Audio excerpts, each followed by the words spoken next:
Hey guys, welcome to source point. आज हम लोग डिस्कस करेंगे वीज एंड आईएएस की करंट अफेयर्स, जो कि हमारी पीटी 365 है। तो इसमें हम लोग सोशल इश्यूज देखने वाले। मई 2020 से जनवरी 2021 की जितनी भी करंट अफेयर्स में आपकी टॉपिक रही है, जो आपके एग्जाम के लिए बहुत ज़्यादा इंपॉर्टेंट है, स्पेशली फॉर ईपीएफओ, जो कि आपका 5 सितंबर को है। तो उससे पहले आप लोग इसको ज़रूर देख कर जाइएगा, जिससे कि आपके सोशल इश्यूज़ की जो टॉपिक है उससे क्वेश्चंस ना छूट पाए। साथ ही जो प्रीलिम्स आपका होने वाला है 10 अक्टूबर, उसके लिए भी ये काफ़ी ज़्यादा ये इंपॉर्टेंट है। तो ये इस मैगज़ीन को मैं शॉर्ट में जो भी प्रीलिम्स पॉइंट ऑफ व्यू से और जो ईपीएफओ के पॉइंट ऑफ व्यू से जितनी भी इंपॉर्टेंट है, साथ ही स्टेट पीसीएस में भी आपको डायरेक्ट क्वेश्चंस देखने को मिलते हैं करंट अफेयर्स से। तो उस तरीके से मैं यहाँ पे आपको पढ़ाने वाली हूँ, टू दी पॉइंट आपका होने वाला है, और कोशिश करूँगी कि 1 से 1.5 घंटे के बीच में ही ये आपका कंप्लीट हो जाए। तो चलिए स्टार्ट करते हैं।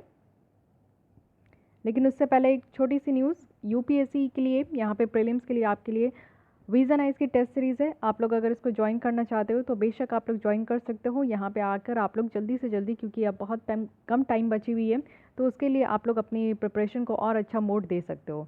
तो चलिए स्टार्ट करते हैं। तो बात करते हैं विमेंस एंड चाइल्ड्स हेल्थ से रिलेटेड। तो यहाँ पे कुछ डेटा और फैक्ट्स निकल कर आए, मीनिंग समझिएगा और साथ ही ये देखिएगा कि अभी जो हमारे पास हमारे देश में क्या हालचाल है ये सारे पॉइंट्स पे। तो अगर अंडर 5 मोर्टालिटी रेट देखें, इट मीन्स कहने का मतलब है कि यहाँ पे मेजर किया जाता है कि 5 साल के जो बच्चे होते हैं जन्म लेने से, उनकी यहाँ पे कितनी डेथ हो रही है, और इस चीज़ को काउंट किया जाता है 1000 लाइव बर्थ्स में। आज की डेट में अगर हम लोग देखें 1990 से लेकर 2019 तक, तो ये काफ़ी डिक्रीज़ हुआ है। इट मीन्स कि अंडर 5 जो मोर्टालिटी रेट है वो हमारे यहाँ घटी है। फाइन। सेकंड है infant mortality rate. It means कि यहाँ पे नंबर ऑफ डेथ जो कि 1 साल के तहत होता है, जब से बच्चे जन्म लेते हैं उससे 1 साल के तहत जो नंबर ऑफ डेथ होता है, उसमें भी आपको 1000 लाइव बर्थ्स में काउंट किया जाता है। तो ये भी अगर हम लोग आज के डेट में देखें तो ये हमारे यहाँ डिक्रीज़ हुई है। Neonatal mortality rate, it means कि यहाँ पे जो नए जन्मे शिशु होते हैं, जब से वो जन्म लिए हैं तब से लेकर 28 दिन तक देखा जाता है कि कितने बच्चे यहाँ पे डेथ हो रही है, और ये भी आपका 1000 लाइव बर्थ्स में काउंट किया जाता है। तो ये भी देखने को मिलेगा कि हमारे देश में अब ये चीज़ें भी डिक्लाइन हुई है, यानी कि डिक्रीज़ हुई है। मैटरनल मोर्टालिटी रेट, एक्चुअली यहाँ पे मैटरनल डेथ देखा जाता है। इट मीन्स कि जो माँ की यहाँ पे डेथ हो जाती है जब वो यहाँ पे डिलीवरी करती है, तो ये 1 लाख लाइव बर्थ्स में देखा जाता है। तो जितने भी बच्चे से रिलेटेड है वो 1000 में काउंट किया जाता है, लेकिन यहाँ पे मैटरनल मोर्टालिटी रेट है, तो इसमें ध्यान रखिएगा कि 1 लाख लाइव बर्थ्स में इसको काउंट किया जाता है। ठीक है। साथ ही यहाँ पे आप देखो कि ये भी डिक्लाइन हो रहा है, लेकिन सबसे ज़्यादा हाईएस्ट जो मैटरनल मोर्टालिटी रेट है हमारे देश में, वो आसाम में है, और लोएस्ट जो है वो केरल में है। ऑब्वियस है, जहाँ पे ज़्यादा पढ़े लिखे लोग होंगे वहाँ पे जो मैटरनल मोर्टालिटी रेट है, यानी कि आपको देखने को मिलेगा कि जब माँ यहाँ पे डिलीवर करती है तो उस समय जो उनकी डेथ हो जाती है वो चीज़ें कम हो पाएगी, क्योंकि वो अपना जच्चा बच्चा का केयर बेटर तरीके से कर पाते हैं। एडोलेसेंट मोर्टालिटी रेट देखें, यानी कि ऐसे बच्चों का डेथ जो कि यहाँ पे 10 से लेकर 19 ईयर्स तक हो रहा है, ये भी आप देखो कि फिर से बच्चे आ गए तो यहाँ पे 1000 में काउंट किया जाता है। तो इस चीज़ को आप लोग जो है कहीं से भी बच्चे होते हैं तो छोटे होते हैं, तो यहाँ पे आप देखो कि नंबर ऑफ़ जो लाइव बर्थ्स को काउंट किया जाता है वो 1000 में ही है। माँ का अगर आप देखोगे तो यहाँ पे ज़्यादा होता है, तो 1 लाख यहाँ पे आप समझ सकते हो कि लाइव बर्थ्स में इनको काउंट किया जाता है। ठीक है। ये भी हमारे यहाँ डिक्रीज़ हुई है। बर्थ रेट अगर हम लोग देखें, इट मीन्स कि 100 यहाँ पे population per year number of live births कितने होते हैं, कितने लोग यहाँ पे जन्म लेते हैं, उसको 1000 में मेज़र किया जाता है। तो हमारे यहाँ जो है बर्थ रेट डिक्लाइन हुआ है। चलिए अच्छी बात है, क्योंकि हम लोग जो है मोस्ट पॉपुलस कंट्रीज़ में काउंट होने ही वाले हैं। डेथ रेट अगर हम लोग देखें तो कितने लोग यहाँ पे डेथ हो रही है, वो भी 1000 पीपल्स पर ईयर में, तो ये भी हमारे यहाँ डिक्लाइन हुई है। Another good news, sex ratio at birth में देखें, सेक्स रेशियो देखा जाता है कि कितने यहाँ पे नंबर ऑफ़ फीमेल है टोटल मेल में। ठीक है। तो ये आप देख सकते हो कि मेल बर्थ अगर हम लोग पर 1000 यहाँ पे पर 1000 यहाँ पे फीमेल बर्थ्स में देखें, तो ये चीज़ें आप लोग देख सकते हो कि पहले डिक्लाइन हुई, फिर इंक्रीज़ हुई, फिर डिक्लाइन हो रही है। तो बर्थ के टाइम में नंबर ऑफ़ मेल बर्थ पर फीमेल बर्थ ये देखा जाता है। ठीक है। सेक्स रेशियो एट बर्थ है, ये चीज़ें ध्यान रखिएगा। तो यहाँ पे आपका थोड़ा सा कॉन्सेप्ट यहाँ पे चेंज हो जाता है। आइए देखते हैं टोटल फर्टिलिटी रेट। तो टोटल फर्टिलिटी रेट अगर हम लोग देखें, इट मीन्स कि नंबर ऑफ़ जो बच्चे बॉर्न हो रहे हैं और जो women likely to a women in her life time, तो यहाँ पे टोटल फर्टिलिटी रेट कितना है, यानी कि आप देखो कि कितने जो माताएं हैं वो कितने नंबर ऑफ़ बच्चे को यहाँ पे जन्म दे रही है। तो ये भी हमारे यहाँ घटा है। पहले आप लोग देखो कि काफ़ी होता था, 3.6 था, अब ये 2.2 हुआ है। इंस्टीट्यूशनल डिलीवरी अगर हम लोग देखें, इट मीन्स कि चाइल्ड बर्थ जो कि यहाँ पे मेडिकल फैसिलिटीज़ के साथ हुआ है, यानी कि बच्चे जो यहाँ पे जन्म लेते हैं वो हॉस्पिटल में हुए हैं, तो ये चीज़ें इंक्रीज़ हो रही है, यानी कि महिलाओं को यहाँ पे एक्सेस मिल पा रहा है। पहले के टाइम में आप देखते होंगे कि घर पे ही बच्चे हो जाते थे, बट अब यहाँ पे हॉस्पिटल में ज़्यादा बच्चे हो रहे हैं। So these are the facts which can be asked directly in your prelims और EPFO। नेक्स्ट आता है सेफ मदरहुड एश्योरेंस है, जिसे हम लोग सुमन कहते हैं। तो सुमन याद रखिएगा, सुमन भी यहाँ पे जो है, सुमन लड़की का नाम है, तो ये भी आप देखो कि मदरहुड एश्योरेंस से रिलेटेड ये आपका कॉन्सेप्ट है। मेन यहाँ पे समझते हैं कि सैम्पल रजिस्ट्रेशन सिस्टम होता क्या है। Recently sample registration system bulletin जो है ये आपका रिलीज़ किया गया।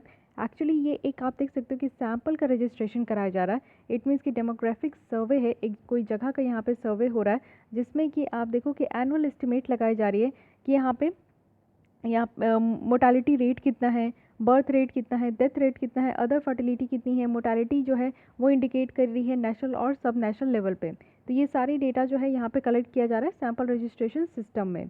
एक्चुअली इसको पायलट बेसिस पे ही स्टार्ट किया गया था, वो भी आज नहीं, 1964 में, 65 में, और 1969 से, इट मीन्स आप याद रखो कि 1970 से ये फुल्ली ऑपरेशनल है। साथ ही अगर हम लोग इसकी बात करें तो ये सैम्पल रजिस्ट्रेशन सिस्टम कौन कंडक्ट कराते, तो office of the registrar general and census commissioner है, और ये किस मिनिस्ट्री के अंदर आता है, तो मिनिस्ट्री ऑफ होम अफेयर्स। तो डायरेक्ट भी ये आपसे पूछा जा सकता है कि सैम्पल रजिस्ट्रेशन सिस्टम किस मिनिस्ट्री के तहत आते हैं, तो ministry of home affairs. Okay, Suman के बारे में थोड़ा बहुत समझ लीजिए। ये इनिशिएटिव है, ये इनिशिएटिव आपका ministry of health and family welfare के तहत है, जो कि जीरो प्रिवेंटेबल मैटरनल और न्यूबॉर्न डेथ करना है। इट मीन्स कि डिलीवरी टाइम में जो न्यू बॉर्न बच्चे होते हैं उनकी डेथ हो जाती है, जो मैटरनल डेथ होती है, इस चीज़ को ज़ीरो में लेकर आना है, ये आपका प्रोग्राम है सुमन।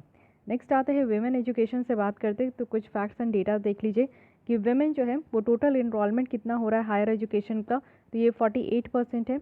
इन स्टेम में अगर हम लोग देखें, आगे देखने वाले स्टेम में, तो यहाँ पे 40% ग्रेजुएट्स जो है वो विमेन देखने को मिलेगी। ओनली 14% रिसर्चर्स जो हमारे देश में है वो विमेन है। ग्रॉस इनरोलमेंट रेशियो अगर फीमेल के लिए देखें तो वो यहाँ पे बढ़ चुका है, और जेंडर पैरिटी अगर इंडेक्स देखें तो वो भी यहाँ पे इंक्रीज़ हुए हैं। जेंडर पैरिटी कहने का मतलब है कि जो डिफरेंस है, डिस्क्रिमिनेशन है मेल और फीमेल के बीच में, वो चीज़ें आपको घटते हुए देखने को मिलेगा। ठीक है, हायर एजुकेशन में जो है यहाँ पे ग्रॉस इनरोलमेंट रेशियो फीमेल का आप देख सकते हो कि 26.4% है, वहीं बॉयज़ का यहाँ पे 26.3% है। तो gross enrolment ratio for female आपको थोड़ा सा हायर एजुकेशन में ज़्यादा देखने को मिलेगा। अब ये फैक्ट से बताया जा रहा है। स्टेम कैरियर अपॉर्चुनिटी अगर हम लोग वुमेन का देखें तो यहाँ पे आप लोग देखो कि department of science and technology और IBM इंडिया है, जिनके द्वारा 2 कोलैबोरेशंस कहा जा रहा है, वो भी स्टेम के लिए। स्टेम क्या है, S for science, T for technology, E for engineering and M for mathematics. ठीक है, तो यहाँ पे इसके लिए बात की जा रही है कि विमेन की यहाँ पे भागीदारी होनी चाहिए। जैसे आप देखते हो कि विमेन की जो साइंस एंड टेक्नोलॉजी, इंजीनियरिंग और मैथमेटिक्स में बहुत कम पार्टिसिपेशन होता है, तो उस चीज़ को बढ़ाने के लिए और विमेन के लिए कैरियर अपॉर्चुनिटी ओपन करने के लिए स्टेम स्कीम लाया गया था। इससे रिलेटेड अगर हम लोग न्यूज़ देखें तो विमेन एंटरप्रेन्योरशिप एंड एम्पावरमेंट है, तो वी आपसे पूछ लिया जाएगा कि वी है क्या, तो ये चीज़ें ध्यान रखनी है। यहाँ पे अगर हम लोग देखें तो ये इंडिया की फर्स्ट इस तरीके की सोशल नेशनल इनिशिएटिव है, जो कि IIT दिल्ली के द्वारा लाया गया और साथ ही साथ department of science and technology है। इसमें क्या होगा कि जो विमेन एंटरप्रेन्योरशिप है, जो विमेन लोग हैं वो अपने बिजनेस खुद सेटअप करना चाहती है, जॉब क्रिएटर बनना चाहती है, तो उनको और ज़्यादा स्ट्रेंथन करनी है, ऐसी इकोसिस्टम उनको प्रोवाइड करना है। इससे विमेंस जो है बहुत ज़्यादा इंक्रीज़ हो पाएगी। इट मीन्स कि कॉलेज गोइंग जो स्टूडेंट है उससे लेकर अगर हम लोग हाउस वाइफ तक की बात करें तो उनको काफ़ी अच्छा खासा यहाँ पे कैरियर ऑप्शंस देखने को मिलेगा। उसके बाद आता है विज्ञान ज्योति। विज्ञान ज्योति की अगर मैं बात करूं तो ये एक प्रोग्राम है जिसके तहत यहाँ पे स्टेम जो लर्निंग है उस चीज़ को प्रमोट किया जाता है। तो ये भी चीज़ें आपको ध्यान रखनी है, टू दी पॉइंट यहाँ पे फैक्ट्स है, इसको ध्यान रखना है। साथ ही अगर हम लोग देखें तो कुछ चीज़ें ध्यान रख सकते हैं आप लोग यहाँ पे, जैसे किरण है। किरण प्रोग्राम क्या है, तो knowledge involvement in research advancement through nurturing, यानी कि यहाँ पे आपके रिसर्च वाले फील्ड में जहाँ पे ओनली 14% विमेन है, तो उसको यहाँ पे आप विमेन को भी बढ़ावा देना है कि वो रिसर्च फील्ड में निकल कर आए, जिसके लिए किरण आप देख सकते हो कि अगेन ये विमेन का नाम है, एक लड़की का नाम होता है, सुमन एक लड़की का नाम होता है, तो इससे आप लोग थोड़ा बहुत याद रखो कि हाँ ये सारे स्कीम्स जो है लड़कियों के लिए है। अब यहाँ पे किरण में आर है, आर फॉर रिसर्च हो गए, तो इस चीज़ को ध्यान रखना है कि हाँ रिसर्च सेक्टर्स में महिलाओं को बढ़ाने की बात की जा रही है। वहीं अगर आप लोग देखो तो इंडो US जो फेलोशिप है विमेन का, वो स्टेम में देखने को मिलेगा। अब एक एम और यहाँ पे ऐड हो गया, S for science, T for technology, E for engineering, M for mathematics and again M for medicine है। तो यहाँ पे इस चीज़ को भी बढ़ावा दिया जा रहा है और हम लोग इंडो US यहाँ पे फेलोशिप्स देखने को मिलेगा। उसके अलावा उड़ान स्कीम है, तो उड़ान स्कीम जो है मिनिस्ट्री ऑफ एजुकेशन के द्वारा इसको लॉन्च किया गया है, जिसमें कि आप देखो कि जो लोअर इनरोलमेंट रेशियो देखने को मिलता है गर्ल स्टूडेंट की। इट मीन्स कि स्कूल में अगर एडमिशन देखें तो लड़के ज़्यादा जाते हैं, लड़कियां कम जाती हैं। साइंस और इंजीनियरिंग कॉलेज में भी आप देखो तो लड़कियां कम होती है, लड़के ज़्यादा होते हैं। तो इस चीज़ को यहाँ पे एड्रेस किया जाएगा उड़ान स्कीम के द्वारा। So please don't be confuse between उड़ान एंड उड़ान। जो उड़े देश का आम नागरिक है, ये सिर्फ उड़ान है, यहाँ पे आपको डबल ए देखने को मिलेगा, ठीक है। तो ये दोनों उड़ान में अलग बात है। ये उड़े देश का आम नागरिक है। इट मीन्स कि यहाँ पे एक स्लोगन है कि हवाई चप्पल पहनने वाले भी अब हवाई जहाज़ की यात्रा कर सकते हैं। ये आप लोग देखो कि अंडर सर्व्ड और अनसर्व्ड जितने भी रीजनल आपका एयरपोर्ट है उसको कनेक्ट किया जाएगा, और शॉर्ट डिस्टेंस में जो है ये आपका एरोप्लेन जो है वो चलाई जा रही है। तो इसके तहत आप लोग देख सकते हो कि बहुत जगह एयरपोर्ट बने भी हैं, और काफ़ी ये कनेक्टिविटी भी बढ़ाने की बात की जा रही है अंडर सर्व्ड और अनसर्व्ड रीजन में। तो इसलिए ये उड़ान को इस उड़ान के साथ आप लोग कंफ्यूज मत होइएगा। उसके बाद बायो केयर आता है। उसके बाद अगर हम लोग देखें तो ये बायो केयर है। बायो केयर कहने का मतलब है कि biotechnology career advancement and reorientation programme है। एक इनिशिएटिव है जो कि डिपार्टमेंट ऑफ बायोटेक्नोलॉजी के द्वारा लाया गया है। एक्चुअली यहाँ पे जितने भी अनएम्प्लॉयड यहाँ पे एम्प्लॉयड जो वुमेन साइंटिस्ट है up to 55 years of age, उनके कैरियर डेवलपमेंट पे ये मेनली फोकस करेगा। तो ये भी ध्यान रखना है कि बायो केयर है, बायोटेक्नोलॉजी के द्वारा यहाँ पे लाया गया है, और केयर है यानी कि विमेन की केयर करने के लिए। और किस विमेन की, तो 55 years up to 55 years of age तक जो है विमेन साइंटिस्ट की यहाँ पे आपका एम्प्लॉयड और अनएम्प्लॉयमेंट एम्प्लॉयड जो है वो दोनों को यहाँ पे हेल्प करेंगे, ठीक है। रिलेटेड अगर हम लोग इन्फॉर्मेशन देखें तो ये है अथीना स्वान चार्टर। तो ये है क्या, एक्चुअली एक तरीके का आप देखो कि जेंडर इक्वालिटी को इन्हेंस करने के लिए, इट मीन्स कि science technology engineering mathematics and medicine में, जो कि अभी हम लोग देखें कि ये स्टेम है, स्टेम में जो है विमेन की यहाँ पे भागीदारी को बढ़ाने के लिए जेंडर इक्वालिटी कहने का मतलब होता है कि कोई डिस्क्रिमिनेशन नहीं होना चाहिए मेल और फीमेल में। तो इस चीज़ को यहाँ पे और बढ़ावा दिया जाएगा, यानी कि अथेना स्वान चार्टर है ये।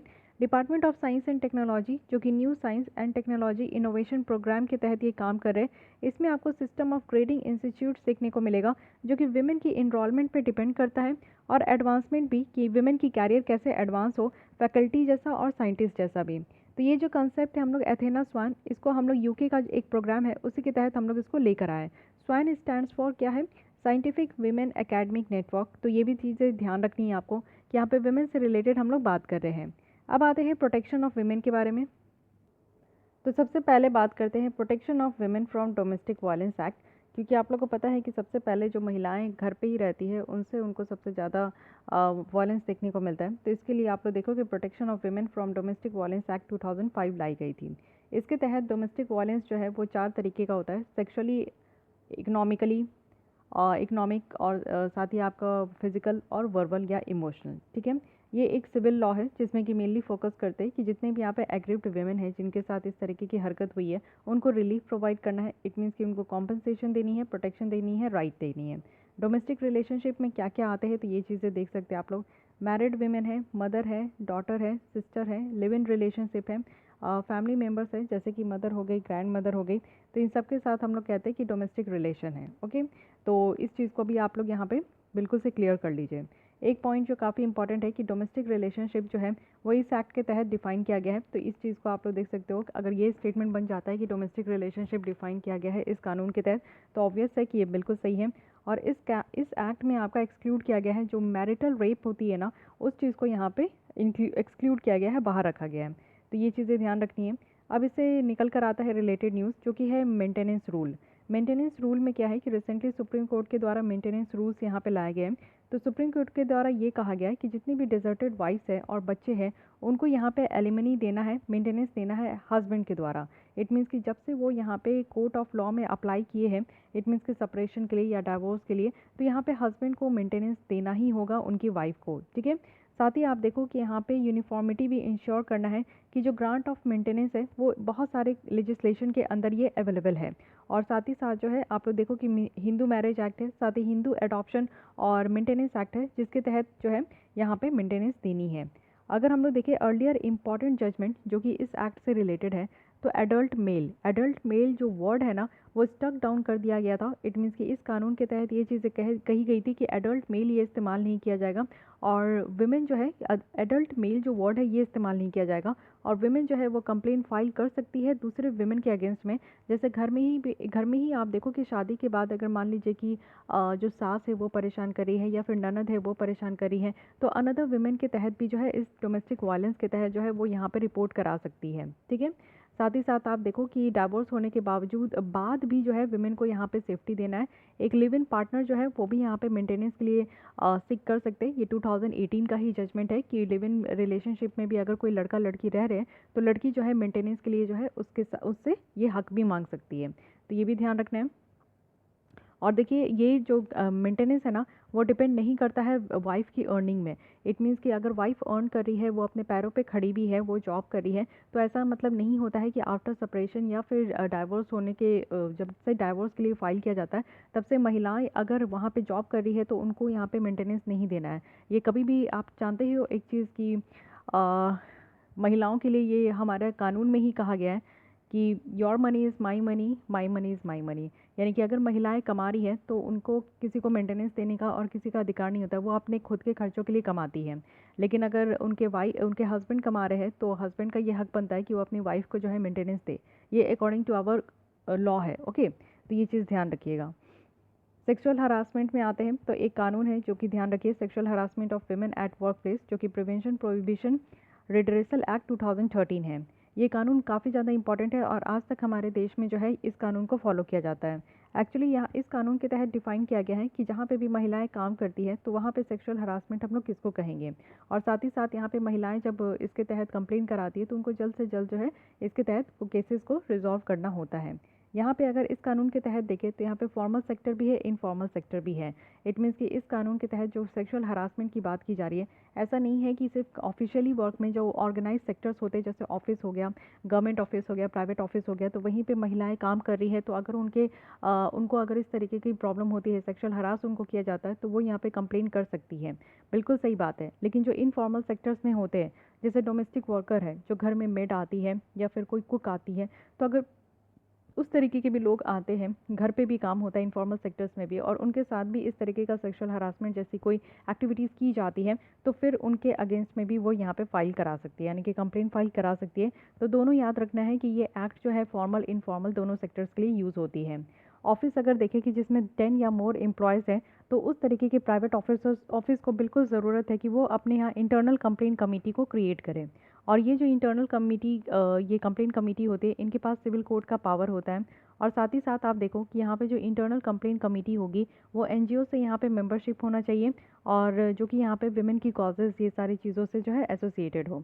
अगर हम लोग देखें इस्टेब्लिशमेंट जहाँ पे 10 एम्प्लॉयर से कम है और विमेन के लिए जो कि इनफॉर्मल सेक्टर्स हैं, तो लोकल कमेटी जो है हर एक डिस्ट्रिक्ट में स्टेट गवर्नमेंट के द्वारा यहाँ पे या कलेक्टर के द्वारा यहाँ पे आपका और क्रिएट किया जाएगा। एडिशनल लोकल कंप्लेंट कमेटी जो है वो ब्लॉक लेवल में होगी। तो ये दोनों ध्यान रखना है कि यहाँ पे आपका ऑर्गेनाइज सेक्टर्स के लिए क्या बातें की गई है और इन इनफॉर्मल सेक्टर्स के लिए क्या बातें की गई है, तो दोनों के लिए अलग अलग रूल यहाँ पे फ्रेम किए गए हैं। यहाँ पे एक आपको पता होना चाहिए कि शी बॉक्स है, तो शी बॉक्स भी ये ऑनलाइन प्लेटफॉर्म है जिसमें कि जितनी भी विमेन एम्प्लॉयज़ हैं तो वो अपनी कंप्लेन जो है ऑनलाइन फाइल कर सकती है। सेक्सुअल हरासमेंट से रिलेटेड आप देखते हो कि बहुत सारी विमेन जो है कंफर्टेबल फील नहीं करती है इस तरीके से रिपोर्ट फाइल करने कंप्लेन फाइल कराने में, तो उनके लिए यहाँ पे ऑनलाइन प्रोविजंस भी रखा गया है, और ये 2013 के कानून के तहत ही आपको सी बॉक्स भी देखने को मिलेगा। अब आते हैं national database of sex offender. Actually national database of sex offender जो है, इसमें आपको देखने को मिलेगा कि वो सारे चार्जेस होते हैं जो रेप से रिलेटेड है, गैंग रेप है, चाइल्ड सेक्स अब्यूज़ है, ईव टीजिंग है। अगर वो 1 मिलियन नेम्स यहाँ पे आपका क्रॉस हो गए तो इसमें आपका जो है उस सारे चार्जेस को रखा जाता है। अगर इस ऑर्गेनाइजेशन की, इस बॉडी की बात करें तो ये सेंट्रल डेटाबेस है। यहाँ पे सेक्सुअल ऑफेंडर से रिलेटेड जितनी भी डेटा है वो यहाँ पे आपका national database of sex offenders के इस बॉडी के पास होता है, जिसको नेशनल क्राइम रिकॉर्ड ब्यूरो के द्वारा ही इसको मेंटेन किया जाता है। ऑनलाइन फ्लैश फैसिलिटीज़ जो है वो एक्सक्लूसिवली यहाँ पे रखा गया है लॉ इन्फोर्समेंट एजेंसीज़ के यूज़ करने के लिए, और इसको जो लॉन्च किया गया है ये मिनिस्ट्री ऑफ होम अफेयर्स के द्वारा 2018 में लॉन्च किया गया है। तो दिल्ली ज़्यादा दूर है नहीं, तो ये भी आपसे टॉपिक्स पूछा जा सकता है। ओके, नेक्स्ट आते हैं यहाँ पे देखिए national consultations on the review of Beijing +25, ये डायरेक्ट आपसे पूछा जाएगा कि बीजिंग +25 है क्या। तो एक्चुअली यहाँ पे 25 ईयर्स हो चुका है ये बीजिंग डिक्लेरेशंस को अडॉप्ट करने के लिए, अडॉप्ट किया हुआ। और मेनली आप लोग देखो कि बीजिंग डिक्लेरेशंस जो है ये है क्या। एक्चुअली यहाँ पे वुमेन की सिक्योरिटी और सेफ्टी के लिए यहाँ पे काम किया जाता है। स्ट्रैटेजिक ऑब्जेक्टिव है और एक्शन लिया जाता है जिससे कि वुमेन को और ज़्यादा एडवांस किया जाए, जेंडर इक्वालिटी को अचीव किया जाए, वो भी 12 क्रिटिकल एरिया ऑफ कंसर्न में। और साथ ही साथ आप देखो कि ये जो प्लेटफॉर्म फॉर एक्शन है, ये प्लेटफॉर्म आपका लीगली बाइंडिंग नहीं है। इट मीन्स कि यहाँ पे जो भी डॉक्यूमेंट प्रोवाइड की जाती है, ऐसा नहीं है कि उसे मानना ही होगा। ठीक लगता है तो माना जाएगा, नहीं ठीक लगता है तो नहीं भी माना जाएगा। तो इस तरीके से ध्यान रखिएगा। बीजिंग +25 जो है ये विमेन से रिलेटेड है, ये भी आपको ध्यान रखनी है। उसके बाद आते हैं national commission for women. This body is very important क्योंकि ये आप देखो कि ये स्टैट्यूटरी बॉडी है।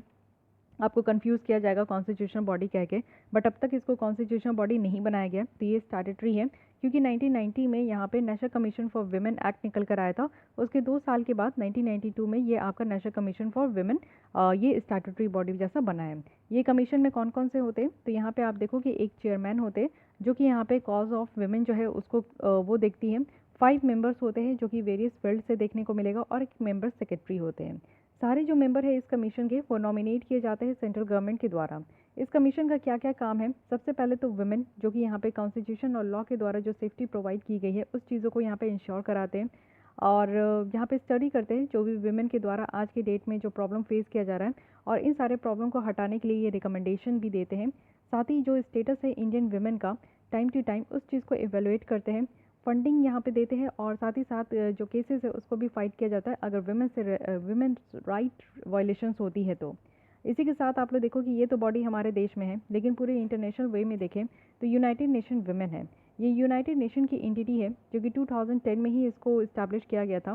पहले तो हम लोग नेशनल कमीशन फॉर वुमेन बनाए, लेकिन उस 2010 में आपको देखने को मिलेगा ये यूनाइटेड नेशंस वुमेन निकल कर आए, जो कि डेडिकेट करता है जेंडर इक्वालिटी के लिए और एम्पावरमेंट ऑफ वुमेन के लिए। उसके अलावा ये ग्लोबली काम करते हैं जिससे कि जो सस्टेनेबल डेवलपमेंट गोल है उनको ये इनकी विजन्स को ये अचीव करना है, वो भी विमेन और गर्ल्स से रिलेटेड। और जो विमेन आज के डेट में आप देखो पीछे हैं, इक्वल पार्टिसिपेशन उनको प्रोवाइड करनी है, वो भी आस्पेक्ट ऑफ लाइफ यानी कि ऑल आस्पेक्ट ऑफ लाइफ को लेकर, यानी कि हर एक स्फेयर में विमेन की इक्वालिटी होनी चाहिए, विमेन की पार्टिसिपेशन होनी चाहिए, और ये जेंडर इक्वालिटी और एम्पावरमेंट ऑफ विमेन के ऊपर ये काम करते हैं। तो दोनों बॉडी के बारे में आपकी जो कॉन्सेप्ट है वो क्लियर होनी चाहिए। आई होप कि ये क्लियर हो चुका होगा। Next coming to the child marriage. Actually यहाँ पे जो मिनिमम एज होनी चाहिए गर्ल्स के लिए शादी करने के लिए, तो उसके लिए फिर से यहाँ पे डिसाइड किया जा रहा है, क्योंकि अभी आप देखते हो कि मिनिमम एज फॉर गर्ल्स कितनी है 18 ईयर्स एंड बॉयज़ है 21 ईयर्स। तो यहाँ पे इतना ज़्यादा यहाँ पे इतनी ज़्यादा जो है आपको अलग अलग क्यों देखने को मिलती है। तो इक्वालिटी हर जगह है, तो यहाँ पे भी इक्वालिटी होनी चाहिए। तो इस चीज़ के बारे में अभी बात चल रही है, वो बात की बात है। आप लोग इससे पहले यहाँ पे देख लो कि चाइल्ड मैरिज से रिलेटेड क्या क्या प्रोविज़न है। तो चाइल्ड मैरिज को रोकने के लिए, बाल विवाह को रोकने के लिए हमारे देश में 2006 का कानून है जिसे हम लोग फॉलो करते हैं।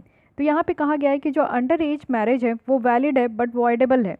कहने का मतलब है कि अंडर एज यानी कि 18 साल से नीचे अगर लड़की है और 21 साल से नीचे अगर लड़का है तो इसको वैलिड तो माना जाएगा, तब तक ये माना जाएगा जब तक माइनर्स जो है इस शादी में इन्वॉल्व है और वो चाहते हैं इस शादी में रहना। इट मीन्स कि अगर बच्चों की यहाँ पे शादी हो जाती है और वो चाहते हैं कि हाँ इस शादी में रहना, तब तक ये वैलिड माना जाएगा। लेकिन अगर वो नहीं चाहते तो फिर ये आपका वॉइड हो जाएगा, यानी कि इसकी वैल्यू ज़ीरो हो जाएगी।